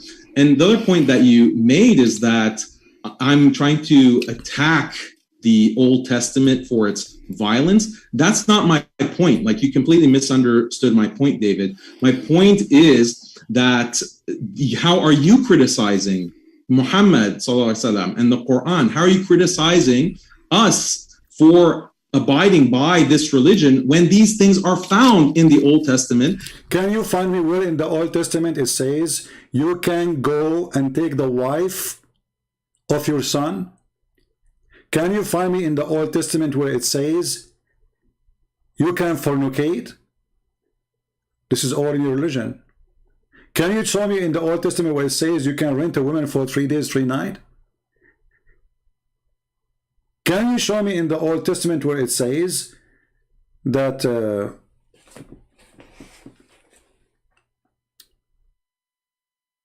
in the case of murder, we will go for that later, just wait for this one. Just wait. And you don't consider Moses to be an evil person. You're the one who is inconsistent. I don't have a problem with the slavery that would have been practiced according to Mosaic law. I don't have a problem with many of these instances of violence and intolerance. The people who have a problem with it are atheists and liberals, the kinds of people that you are sometimes, fraternizing with on your YouTube channel. They're the ones who will criticize the Old Testament for those kinds of acts of violence and intolerance. I'm not saying that everything that's in the Old Testament is exactly true, because as Muslims we believe in tahrif, basically, that the older revelations have been modified and distorted and corrupted. And by the way, this is the view that is corroborated by Western scholarship. Western scholarship, he was just attacking the atheist, and now he take the atheist against what he say.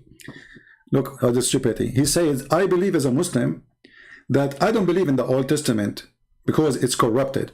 So you idiot, if it is corrupted, so how you're a prophet? He say, I believe in thee and the one who sent thee. Remember carefully, he mentioned the Old Testament by name. As long as the Old Testament, according to you Muslims, is corrupted, then how Muhammad in his time, in his lifetime, he come to the Jews and he said to them, bring me the Torah, and he would draw the cushion from underneath of him and he placed the Torah on it. Look how much respect he's showing. And he's saying, I believe in thee and the one who sent thee. But you just said, I don't believe in thee and the one who sent thee. So you just confirmed that Muhammad, as David would say, he is not a reliable person. He's a stupid. Because if the book of the Jews is not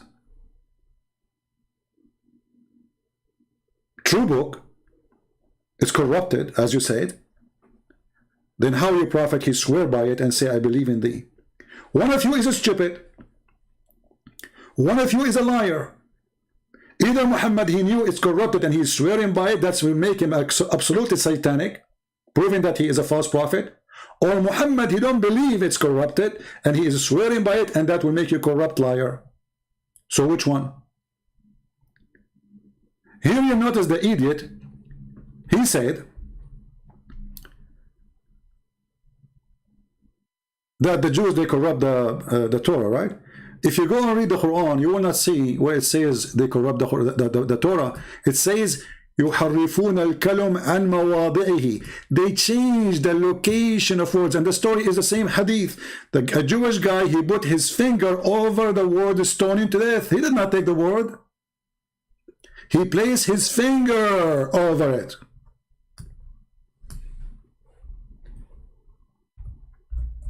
And I have a surprise for you, idiot.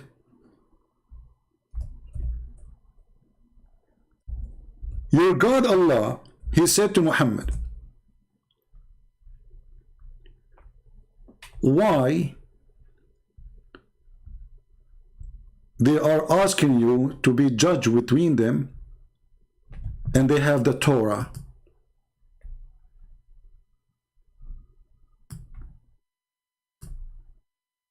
But why do they come to thee for decision, for judgment, when they have their own law before them, in the front of them? Do you see it? So he just confirmed that the book of the Quran is not trustworthy, because I don't believe that the Torah is correct, it's corrupted.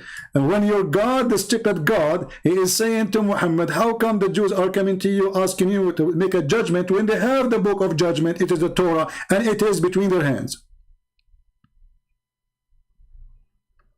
Do you see it? And by the way, it is in the same verse, in the same chapter, where it says the Jews, they are يحرفون الكتاب, which means they are playing with the book. The same book, the same stupid book.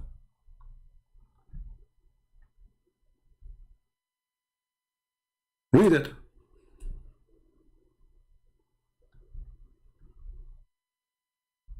Stupidity is amazing.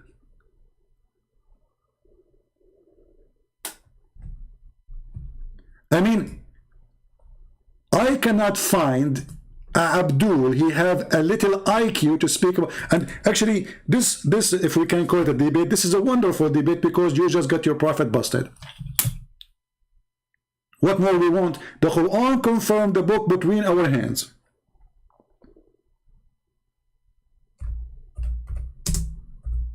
And he confirmed the gospel and the Torah. But this Abdul, he don't agree with the Quran. Is that your book?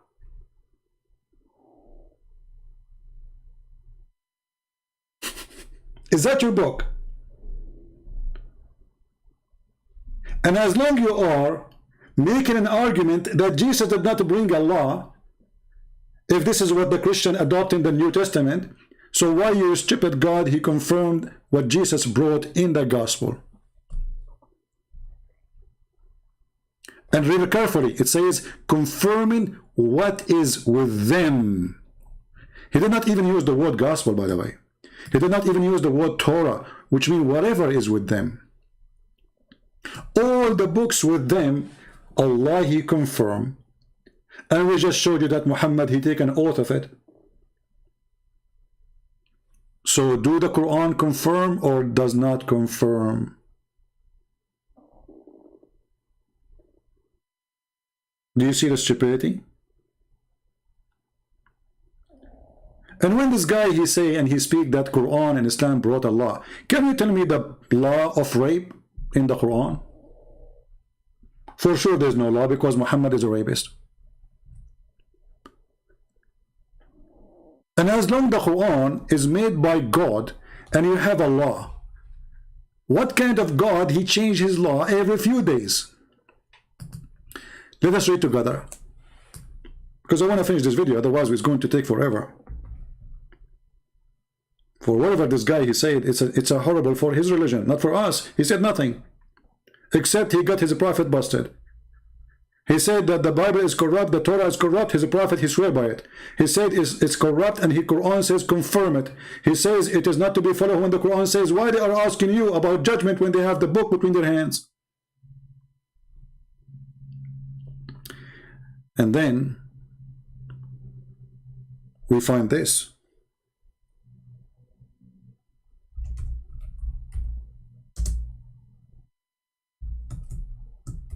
What a comedy.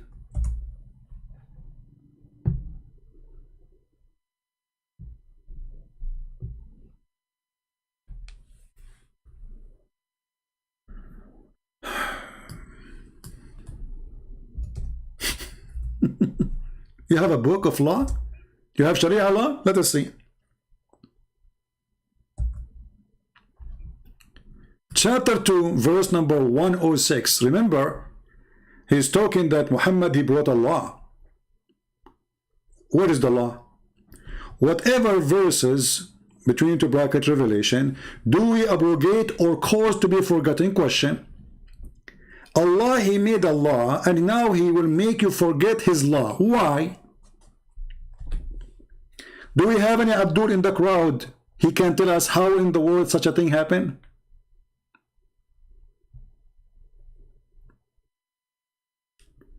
First of all, he just said that the Bible is corrupt, but based on this verse, the Quran is corrupt too.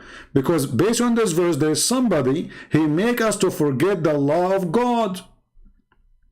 Based on this verse, the one who calls us to forget is Allah. But this doesn't mean that Allah is a stupid mental psycho. He make a law, and then he wants us to forget the law he made. As an example, Allah, he made a law that women, she can give her breast to a stranger. The Muslim, they claim that a goat ate the Quran, and she ate with it the stoning to death and the breastfeeding for adult. Question: the goat, she ate the verses of a breastfeeding for adult. Did she eat your memory too? As long as you are saying we have a law and our law is preserved, well, the goat, she ate the paper. Did she eat your head? Did she go to every Muslim house and she eat her memory, his memory? And what kind of, he said to us, if Jesus is, then Jesus should condemn. Did Jesus say to a woman, if you see a man and he is not lawful for you, give him your breast and let him suckle it 10 different times? Is that a certified honorable teaching, or this is a perverted man making fun of his followers? And then Aisha, after that, she listened to her husband, so she asked her sisters to open their bra and to give their boobs to whoever come to see her, which is very nice, to be honest with you. Too bad I wasn't exist at that time to practice my hobby of a breastfeeding for adult.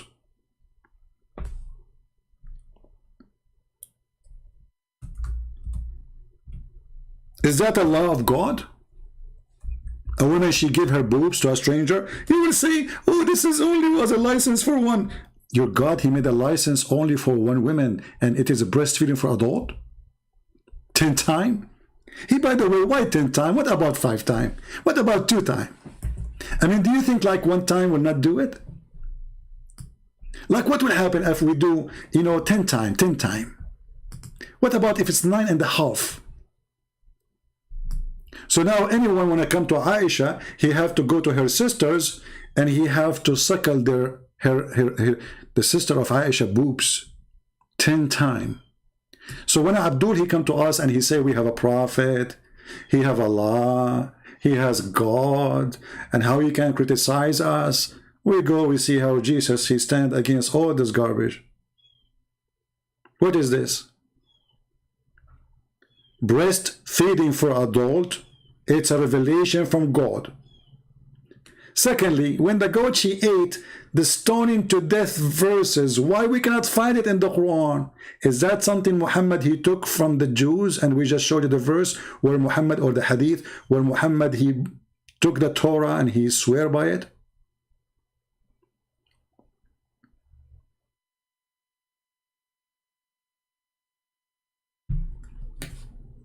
Shall I say more, guys, or we have enough for today? I mean, we can continue forever.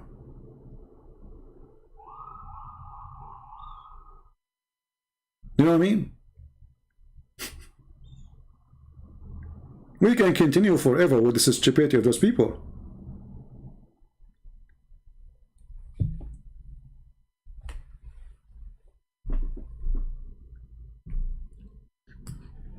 This guy, he said in the video, I have in my note here in the minute 41, I think. Let's see. You see, I was just going over the video, like I moved the mouse. I'm not going to listen to everything. And whatever he say in that moment, I save it. Minute 41. 41. Let us go to 41.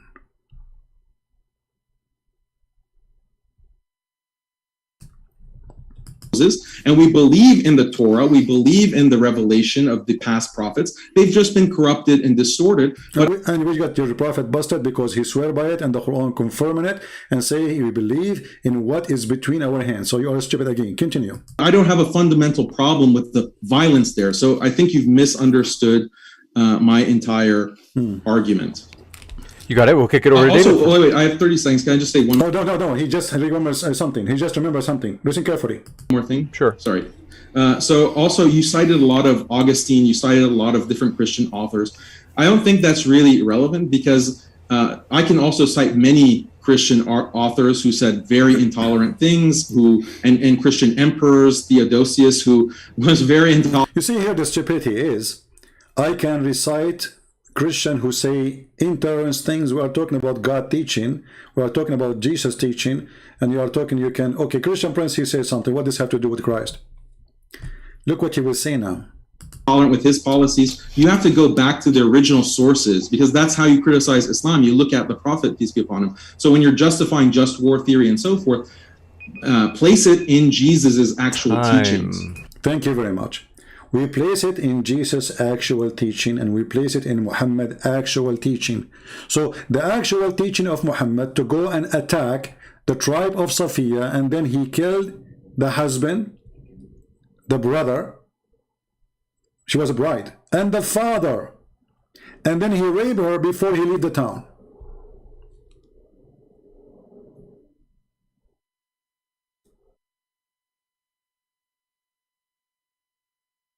We go to the original sources and we find that Muhammad is a child molester.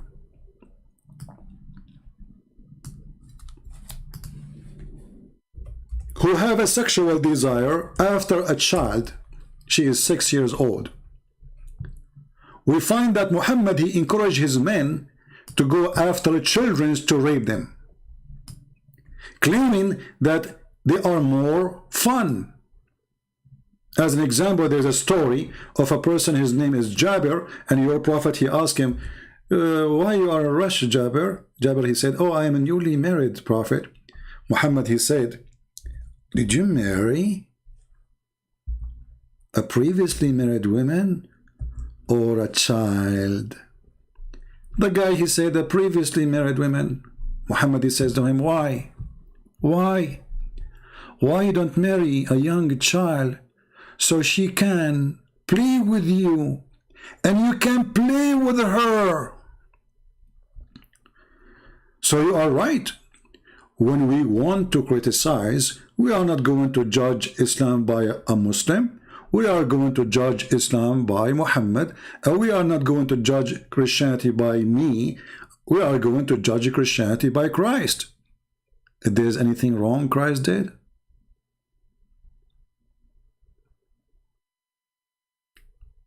when the man, he answered his prophet, he said to him, well, I dislike to marry a child like the orphan I have in my house.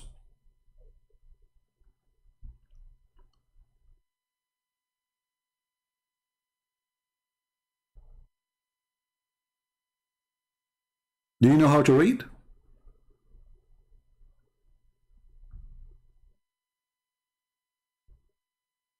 Read carefully what the man, he responded to the perverted Prophet Muhammad. He asked him, did you get married, Jabir? He replied, yes. He asked, is she a virgin or a matron? What kind of a question this question is? Here you see how low this man is. Why you are asking about the status of the vagina of the wife? Because all the question here is not about who is she. He's not asking who is the woman. He's not asking him, is she good? You like her? He's asking how her vagina now. Is she a virgin? Imagine you meet a friend in a coffee shop and he said to you, hey, did you get married? You say yes. He said, tell me about her vagina. Is it virgin vagina or it is not virgin vagina? The guy, he said to him, well, no, it's not virgin vagina. It's been used. I replied, oh, she have a unvirgin vagina? He said, why? Why don't marry a virgin girl? This is the Muslim translation, by the way. So that you might play with her and she play with you. Like, stupid idiot. What the vagina, which is virgin, have to do with the playing now? Do you see how we got them busted with the translation? It is, yes, it's about a virgin, but it's about a child. Because if the woman, she is widow, or a woman she have previously married, or a woman she is a virgin, still you can play with her. So what the problem? So do you think if the woman she have a previously used vagina, you cannot play with her? Like, that's it? When the women, they lose their virginity, they don't play?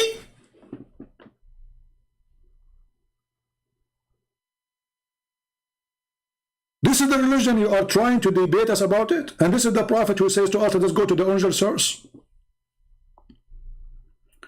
What playing with her have to do with her having a used vagina or unused vagina? Continue, you will understand. This is not about virgin. This is about a child. And then, between two brackets, look, the Muslim trying to make you more understand, brother. Or you might make her laugh, or she make you laugh. Look how cute. You are so cute, bride. You are 5 years old and lovely. What a perverted man. He want him to marry a child, so she will make you laugh, brother. And you will make her laugh. I mean, do you see the romantic relationship now? And then I said, my father died, leaving 7 or 9 girls, orphans. Look, the word orphans. And I did not like to bring a young girl like them. So what that confirm? Muhammad is asking his follower to have a child in his bed. I did not like to bring what? A girl, and this is not my translation, take a note. A young girl like them. Who? The orphan. So when we call a person an orphan, that means is not able to support himself. He is little child. This is what orphan mean. So I did not like to bring a child like them. I married a woman who can look after them. Do you see it? So don't criticize, criticize by the original sources. Well, this is the original sources. And this is Sahih al-Bukhari. Because I know you will say, you will touch your nose, and then you touch your ass, and then you scratch yourself, and then you take a booger, and then you put it in your mouth, and then you say, I heard nothing. No, you heard it. This is al-Bukhari.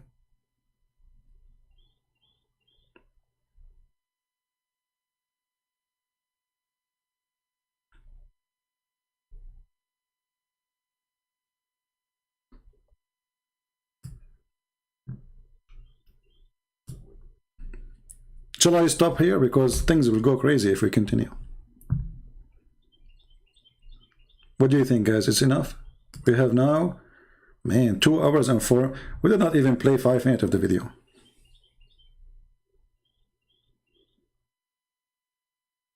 It doesn't say Jabir, it says Jabir. You're an idiot. Guys, I do not know Arabic. I mean, so why my English is funny? So what is my language? It doesn't say Zabir, it says Jabir.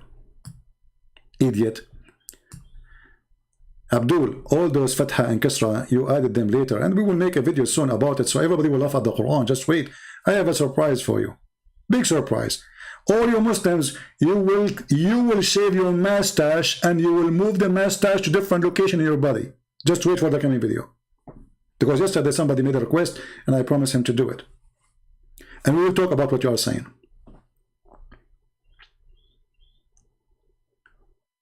How in the world this can be a religion? Oh, we need to take commercial break? Oh, okay. I know about that. Commercial break. Shall we take commercial break? I don't know.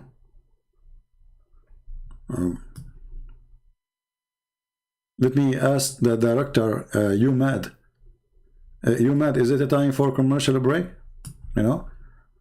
Because, you know, he is the director. He is in charge of the commercial, you know. What do you want to say to us? Whatever debate you want. Commercial break. Hello, Habibis. If you would like to support Christian Prince, please go to Patreon and show your support. www.patreon.com/Christian Prince. We thank you all for your kindly support and enjoy the video. Patreon.com, but it's the funny when they say but Patreon. This guy's good.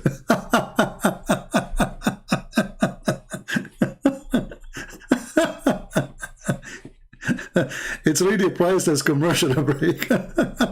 Imagine we play this in CNN or Fox News, like www.Patreon Christian Prince. That's so good. And by the way, this is from Sahih Bukhari too. The Patreon can be found in Sahih Bukhari.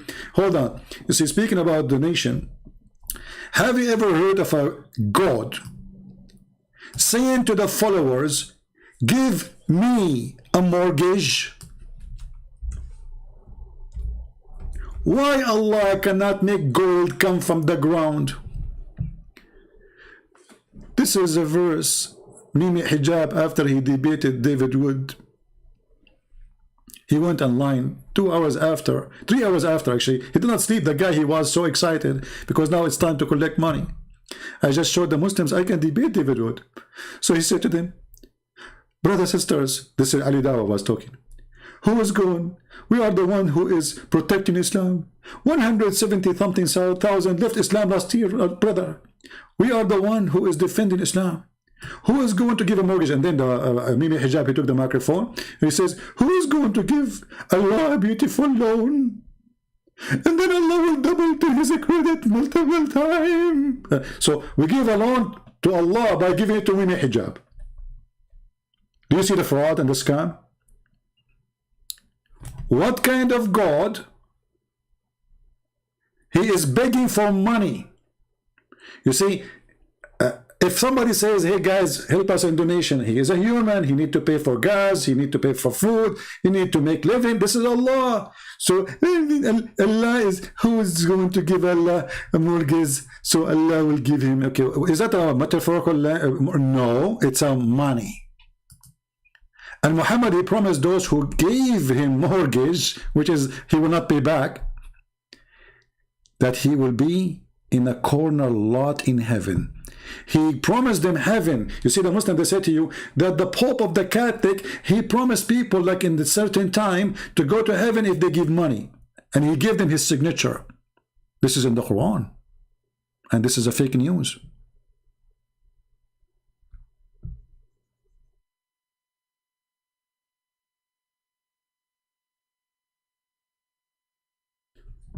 In chapter 5, verse 12, it says that the one who gave Muhammad money, Allah will erase his sin.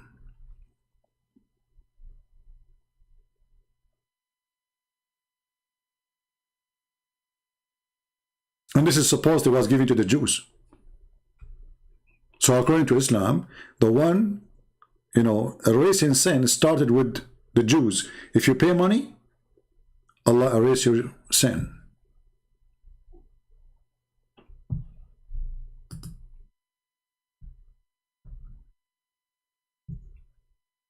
Chapter 64, it says clearly that the one who gives Allah a mortgage, Allah will open a credit card for you in heaven and he will forgive you.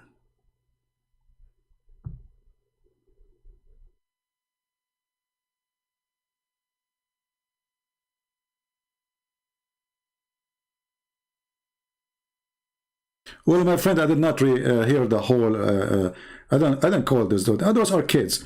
I did not hear the whole thing. I go over the video. I move the mouse. I have no time. I was sitting, doing some more work translating the Quran. So I said, let me see what happened yesterday. And I was moving the video, and I stopped here, and I skipped most of the talk. David Wood. Actually, I stopped only twice with David Wood talking. But anyway, here you see how silly, how stupid this religion, and how silly their argument is. In the same time, David Wood, he asked him, how come Muhammad, he don't have a miracle? I don't know if he answered. Did you answer that? As I said, I did not watch the whole video. David Wood, he said to him, how come Muhammad, he don't have any miracle to prove that he is a messenger of God? I'm not sure if he answered that ever. If you go in the Quran, you will find that it's chapter 13, and this is the end of the Quran.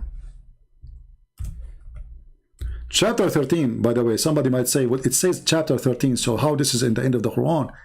My friend, Muslims agree that the Quran they have today is not according to revelation. And this is one of the funny things about that the Quran says those who change location of verses or words, they are corrupting the book. But that's what the Muslims do. So in chapter 13, which I think is a chapter 96 in the original according to Revelation. You can go to according to Revelation and you can confirm the number if I'm wrong. I think it's 96. So chapter 13 in the Quran, which is today Quran, chapter 13, it is not 13. In verse number 7, which means at the end of Islam, Muhammad is almost dead. People are still saying to him, how come you don't have any miracles?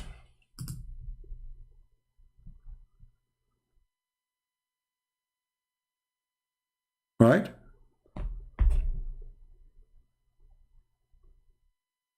Do you see it?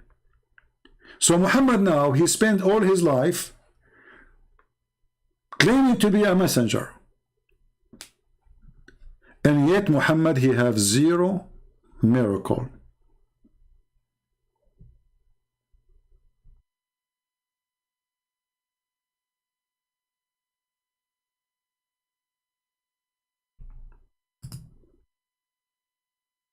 So you tell me that you have a law. What law? Where is the law? Where is the law in the Quran? And when Allah, he says, Allah, he cause you to forget the Quran, and Allah, he will make a better Quran. Have you ever heard of such a thing?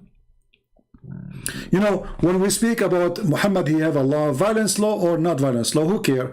The end of the day is a stupid religion. As an example, Muhammad, he says, in the case of murder, as long as we are talking about violence law. So do Muhammad have a law for murder? Yes, he came with one. What is that law? Let us see. And remember, this is something coming from his God. This is not Muhammad supposedly talking. This is Allah. So Muhammad, because he's a genius, he said in chapter 2, verse 178, O who you believe in the law of equality, prescribed for you in the case of murder, free for the free, slave for the slave, women for the women. Okay? So Allah, he gave a law. But look at this stupid law. If you kill my wife, I kill your wife. If you kill my slave, I kill your slave. So which means the killer is still free. In the top of that, just to show you that Muhammad is a fraud, if Allah, he gave a law for murder, have you ever heard of a God, he changed his law second day? Do we have any Muslim here can explain to us how Allah, he gave a law, and then second day, he canceled it?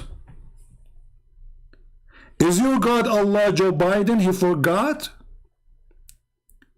This is a law in the case of murder. So nothing changed. Murder is a murder. Correct? If you ask any Muslim, he will say, this verse is abrogated. Like, why you want to abrogate the verse? It is in the case of murder. What happened? Did your God find out that this law is stupid? To understand what's happening here, we go to the other verse, brother.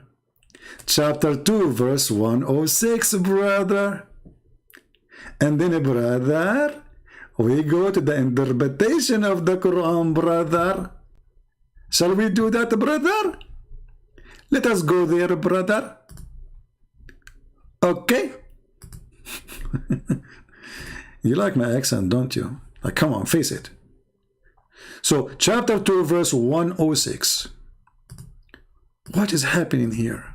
Let us understand the Quran, amazing book of Allah. It's for sure coming from the true God.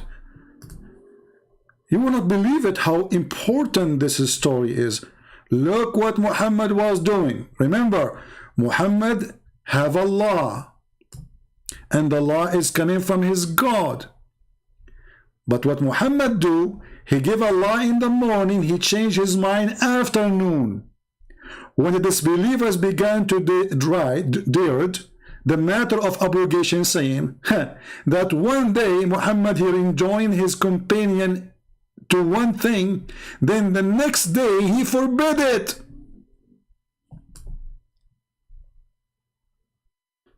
Isn't this is a clear proof that Muhammad is mentally ill? Imagine God is making a law. Is that you, CP? No, I don't know. I need to call a friend. Can I call a friend? Is that you, CP? No, it's not me. Is that connect? But the guy is asking, are you CP? Brother, sister, some people they are confused about me. Some people they think I'm CP. In fact, I'm not CP. I'm Dr. Zakir Daik. And I will move with you. I have a beard, I'm trying to grow. I'm with the manure. What do you mean? Is that the UCP? Anyway, so listen carefully. There's a God, his name is Allah. Let me draw this one. This one needs to be drawn. It's hard to some people to understand. So I need to use some art, some artistic. It's time for art, brothers and sisters. So you can able to digest the logic of Islam, brother. It's very hard to digest such a teaching. So there is a God. His name is Allah. He lives in the blue sky. Allah is not blue, but he lives in the blue sky, okay? In the top of the blue sky. This is the blue sky, okay? And Allah is there. I want to draw him in white, but the background is white, so you will not be able to see Allah. So excuse me, Allah, I have to color you. I will use a color you like. Usually it's pink, but I don't have it. So this is Allah, brother. And he is sitting in the top of his chair, as the Quran says. And the chair is carried by 8 angels. Each one of them have 4 faces. A face of an eagle, a face of a lion, a face of whatever face. And then, brother, Allah, he sent Quran. The Quran come from under the throne, by the way, because Allah doing poo-poo. So Allah sending law. This is the law of Allah is coming down. Muhammad is here. Muhammad, he got the law. Muhammad, after he got the law, he kicked the law with his foot.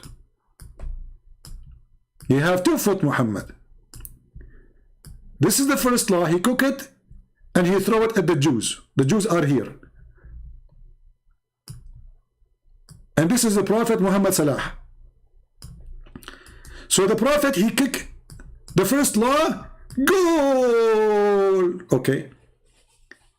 Now the Prophet, he kicked the law of Allah and he put it and he made goal.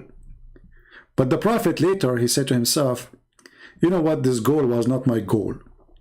So the Prophet, he bring the same law and he kick it in the other direction, brother.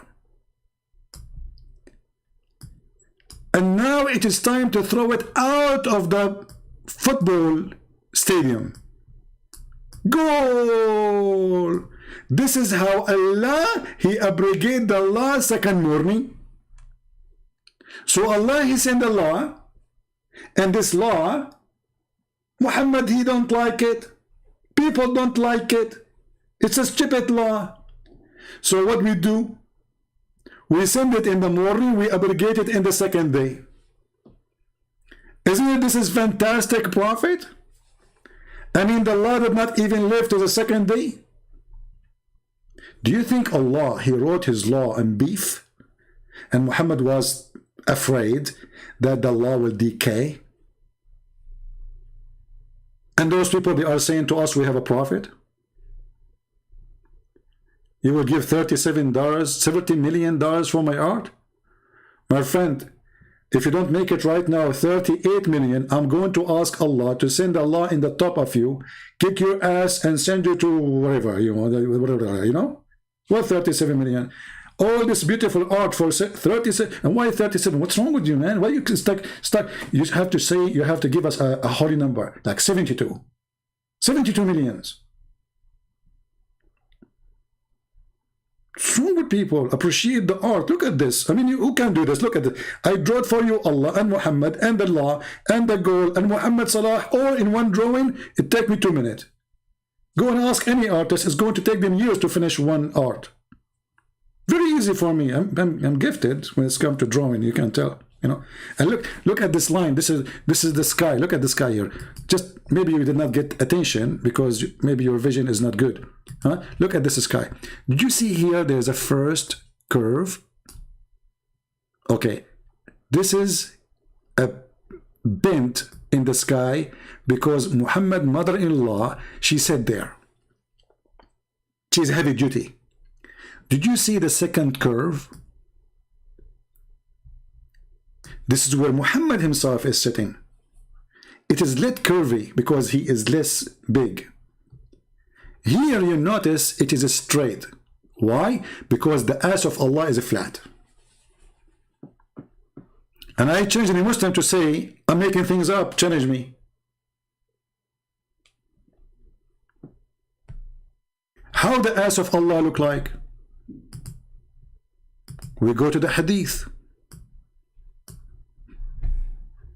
The hadith describe how the ass of Allah look like. May Allah bless his eyes. Sorry.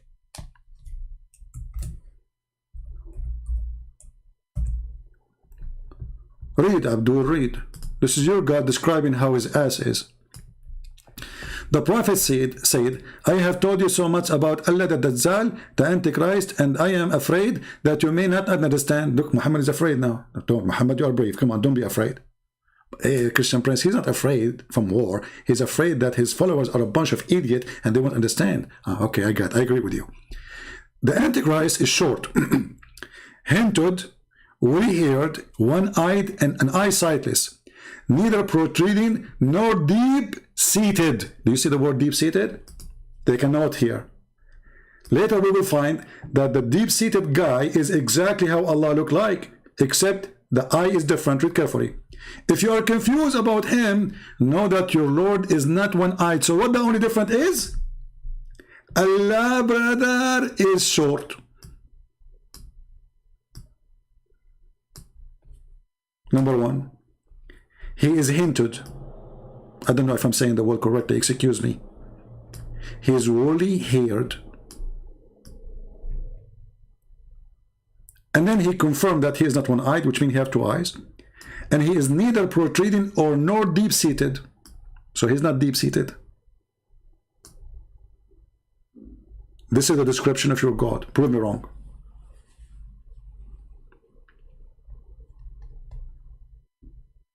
We go back now to the Allah, Prophet, and his God, who he received inspiration from Allah, and he made Allah, and the second day he forbid it. Isn't it this is a clear sign that Muhammad is coming from God? I mean, think about it and be honest. I finally catch CP live and I am dying laughing. Well, as long as you are not a female, I am fine with that. Oh boy. Sometimes you get scared here with comments. When the disbeliever began to deride the matter of abrogation, saying that Allah, that Muhammad enjoy his companion one thing and this next day he forbid it, Allah, he decided to refute them. Look at man, this is deep. I mean, think about it. All of you are, you don't even have a brain. All of you are not smart. Allah is the only smart person here. Look at the refutation. He got them busted in a second. Allah, He revealed the following.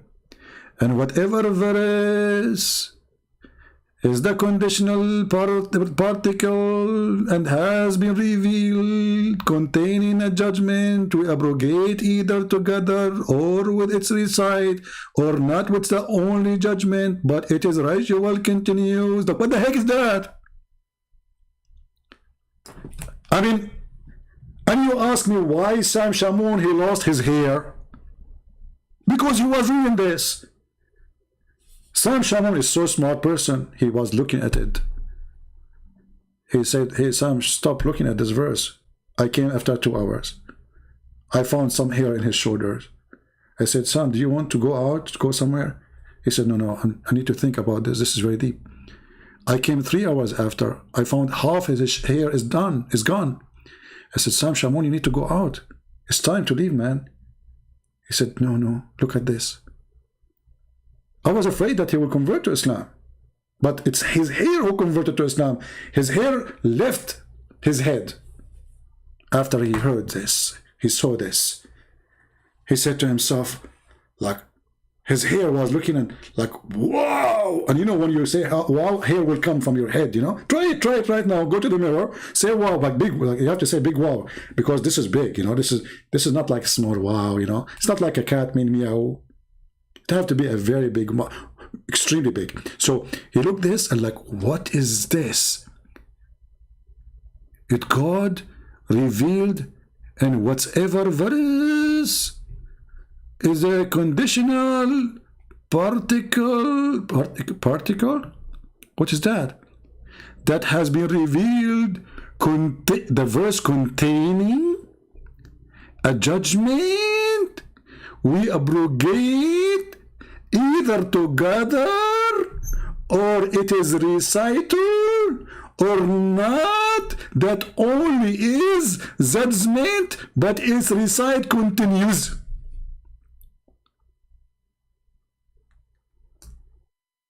I cannot say more.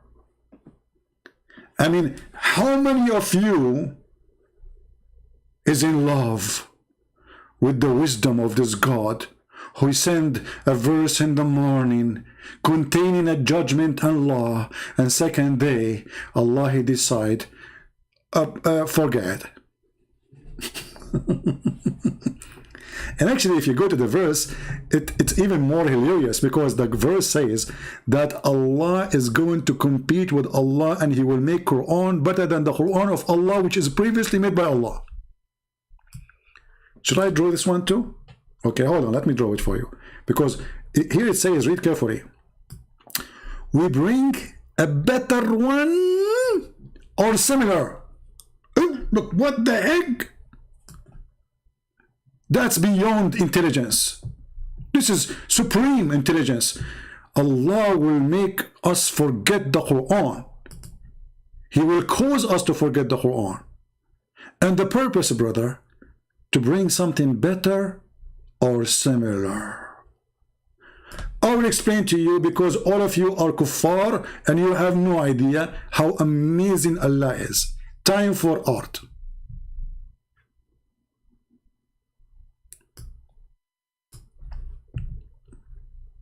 How many of you like my art? Be honest with me. Come on.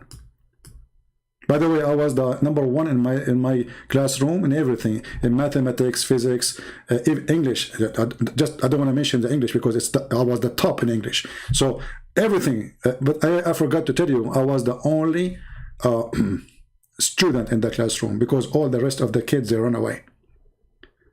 And this is what happened when Allah in the Quran, he says Allah is the best of the creators. The Muslims, they say he's the only creator. So how is the best of the creators? He was the only one in the classroom, like Christian Prince. So look what happened here. Allah will send Quran. Let us draw again. It's time for art. I'm going to charge you for this. It's not for free. Commercial break. And by the way, somebody says to me, I noticed that not many people are donating. He said, because you are making your videos unblocked. If you make it a block, then people cannot see unless they donate. I said, my friend, you got me wrong. Yes, everybody need support. But I am not here because of the support. I'm here to teach and to reach out to every human being, the poor before the rich. And those who can support us, thank you very much. And those who cannot, thank you very much too. They cannot anyway. So we are not here going to make a video blocked and make it only available for those who have money. We are not doing business here. My service is for free for everybody. So those who donate or they don't, for me, they are equal. However, for sure, those who support, that means they are showing that they mean it and they are truthful. So this is an answer for the one who said. Now we go back to the topic. So Allah, He made Quran. This is the first Quran Allah He made. Look at this art here, look. This is the first Quran, brother.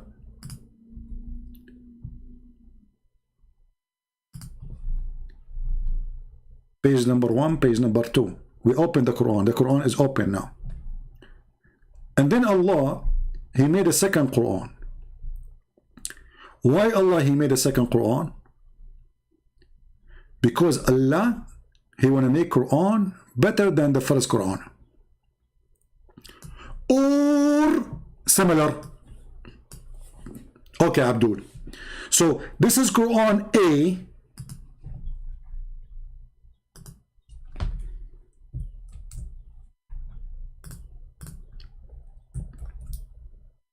Why this thing is not working? I'm typing in Arabic, hold on.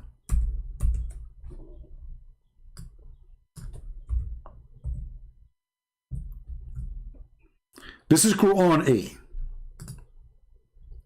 And this is Quran B.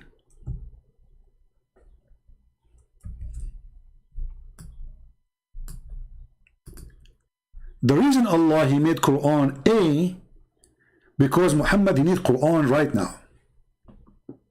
So you can say Allah was like, it's urgent. I will send Muhammad Quran. Then after Allah, He sent Quran A to Muhammad, and let us put Allah in His throne. Hold on, we forgot Allah. That will be cheating. We have to mention the one who made the Quran. He's here in the chair. This is Allah. He is sitting on the chair. It's a lazy boy chair, so Allah sitting there. So now Allah, He sent Quran A and Quran B. But when Allah He sent Quran A, He noticed that Quran A is not that good. So He said to Himself, I'm going to send something better or similar. Better or similar. And that will make it BS.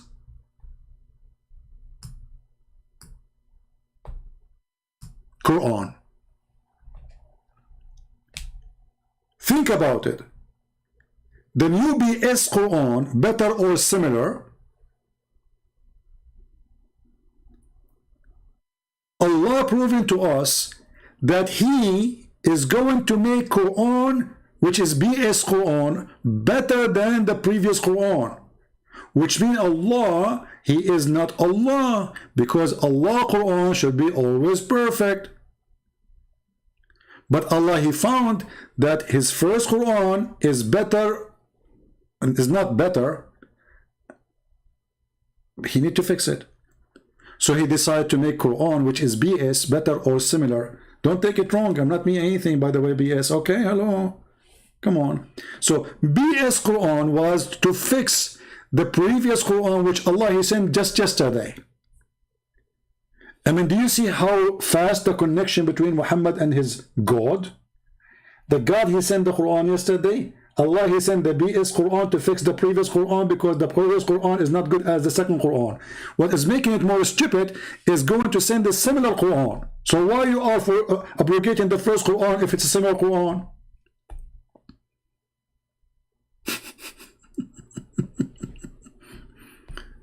I mean, have you ever heard of a stupidity like this? Because if you say similar, then it's the same. So you abrogate the Quran, and you cause us to forget the Quran, and the purpose is to send us the same Quran or similar Quran? Brother, for sure, Prophet of Allah is a prophet. Because only Prophet of Allah, Muhammad, he received BS Quran, better or similar. Who can beat that?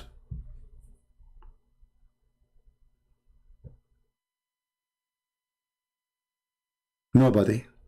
We have to be honest here.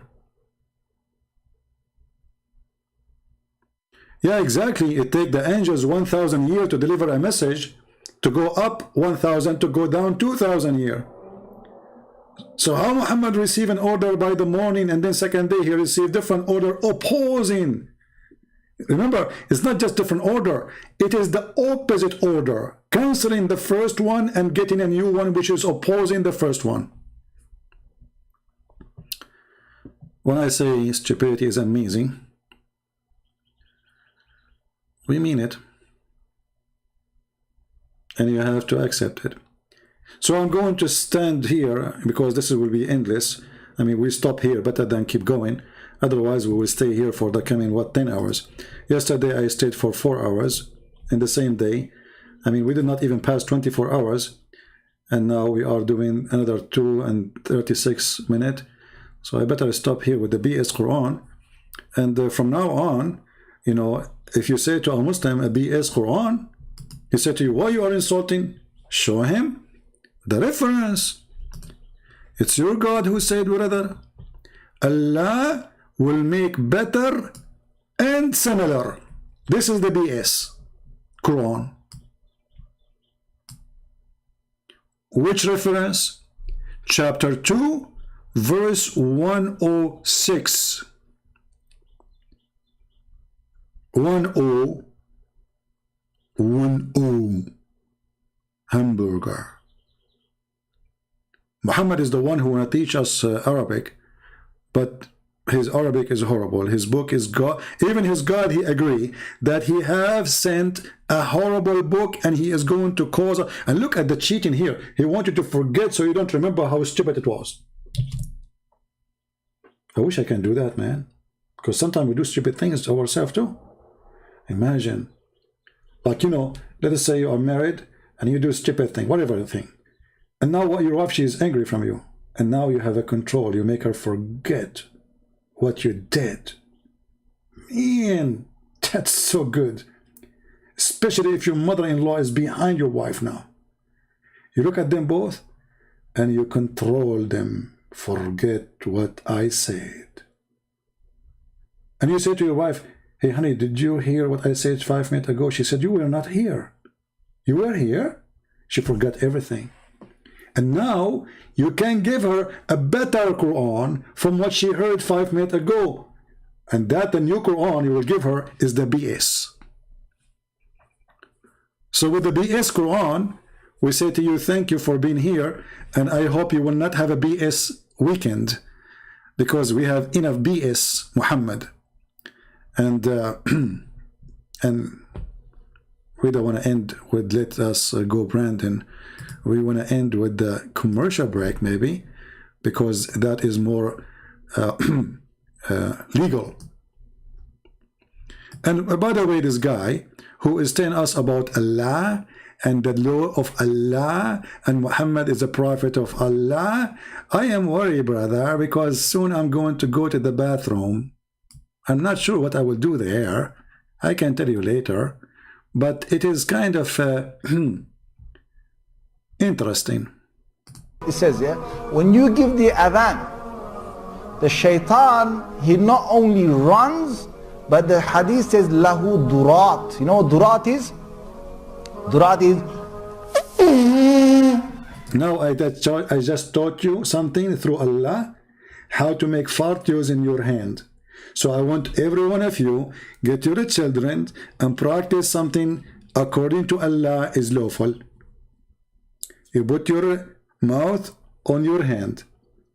You blow air in your mouth and don't let it go until you have enough air. And then you blow it all the way until your mouth cannot take it no more. And that is the fart of Shaitan.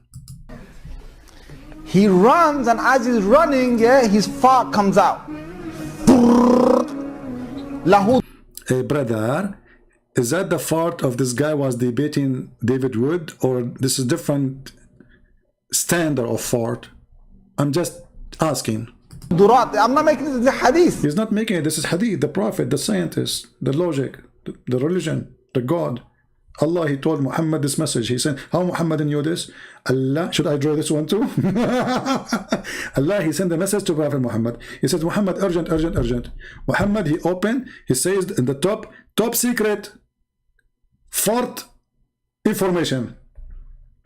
Muhammad, he opened the paper to read the letter of Allah, which is sealed by wax. Okay, come on, stamp, top secret.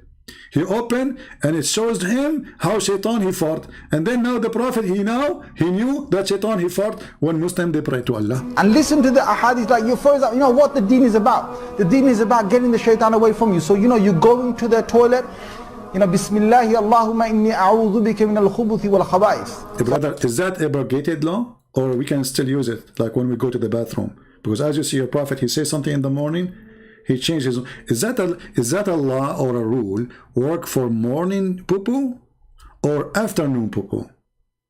I mean, I'm just asking because time change everything. Allah protect me from these devils. You go in there with your left foot. The left foot you went in, you get a reward for that. You're in the toilet, Shaitan can't see you anymore. That's in a hadith. Guys, I have to go and get reward. Give me a second, okay? Honestly, I need to go to, because my reward is waiting for me in the bathroom. The second you got there, brother, with your left foot, you got a reward, brother. And that person was debating David Wood about logic, about law. What the heck is that? Second you enter with the left foot, you got reward? Hey guys, what do you think if we make a bathroom reward party as Muslims? So what we do, like we bring like 1,000 Muslim and we rent a bathroom, big one, public one. And all day you do nothing. You get in with the left room, you get out. You get in with the left room. By the end of the day, do you know how much reward you can get? I mean, you will not work for the coming century. You go to the bank, you find your account is full of money. Anymore, that's in a hadith, right? If you don't say the dua, what happens is the Shaitan not only comes inside, but the hadith of Tirmidhi says he plays with your bowels. That is dangerous. The Prophet, he knew what is happening in your anus as we speak. He knew it. And this is what the Quran is saying. Allah will send something better. This is the better. This is the BS Quran. The BS information Muhammad he just received is abrogating the BS previously. And this BS, it is about farting and about your anus and what Shaitan is doing to your anus. So thanks to Allah and His Prophet, otherwise our anus was at risk. But now we know how to protect our anus. We go with the left foot. And then we say certain words. And then the second you say certain words, you will become invisible. Brother? In a hadith, right? If you don't say the dua, what happens is the Shaitan not only comes inside, but the hadith of Tirmidhi says he plays with your bowels. He plays with your bowels. So you're inside there, you're thinking you're going to be out there in 5 minutes. He's taking you 20 minutes and you're still not halfway there. You know what? I mean, do you see the music in the background? I don't know, most of you are not getting attention because your ears is not musical like mine.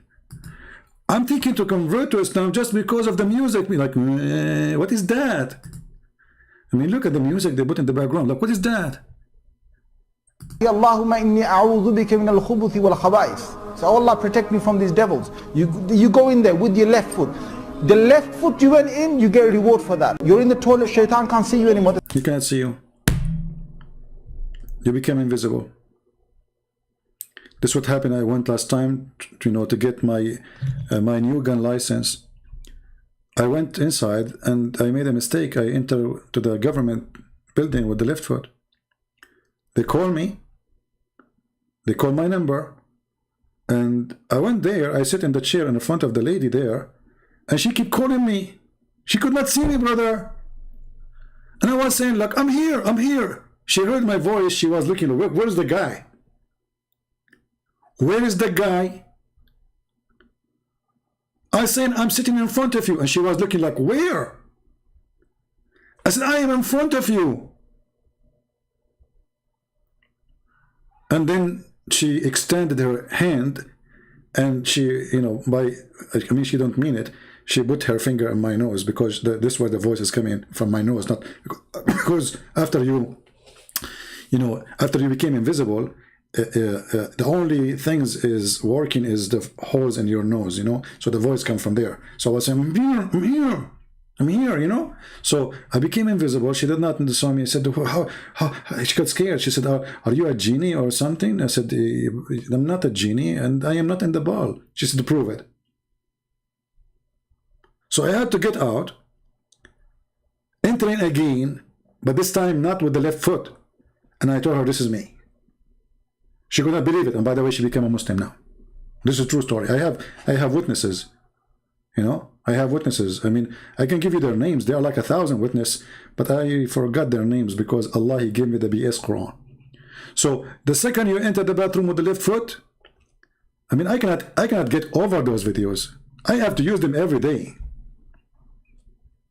You became invisible. It's in a hadith, right? If you don't say the dua, what happens is the shaitan not only comes inside, but the hadith of Tirmidhi says he plays with your bowels. He plays with your bowels. So you're inside there, you're thinking you're going to be out there in 5 minutes. He's taking you 20 minutes and you're still not halfway there.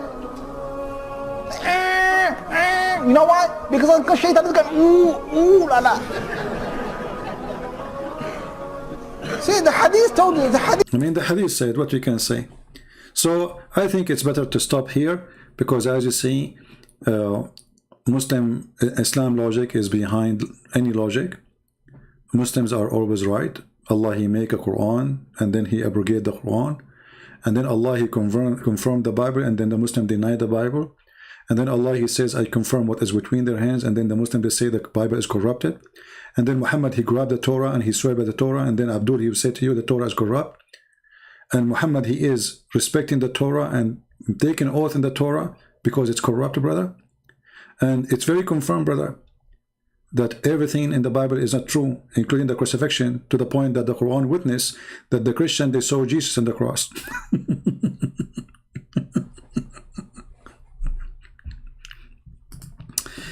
If you are Chinese, you have to be proud, because there's a Chinese word or sentence I learned since I was a very little kid.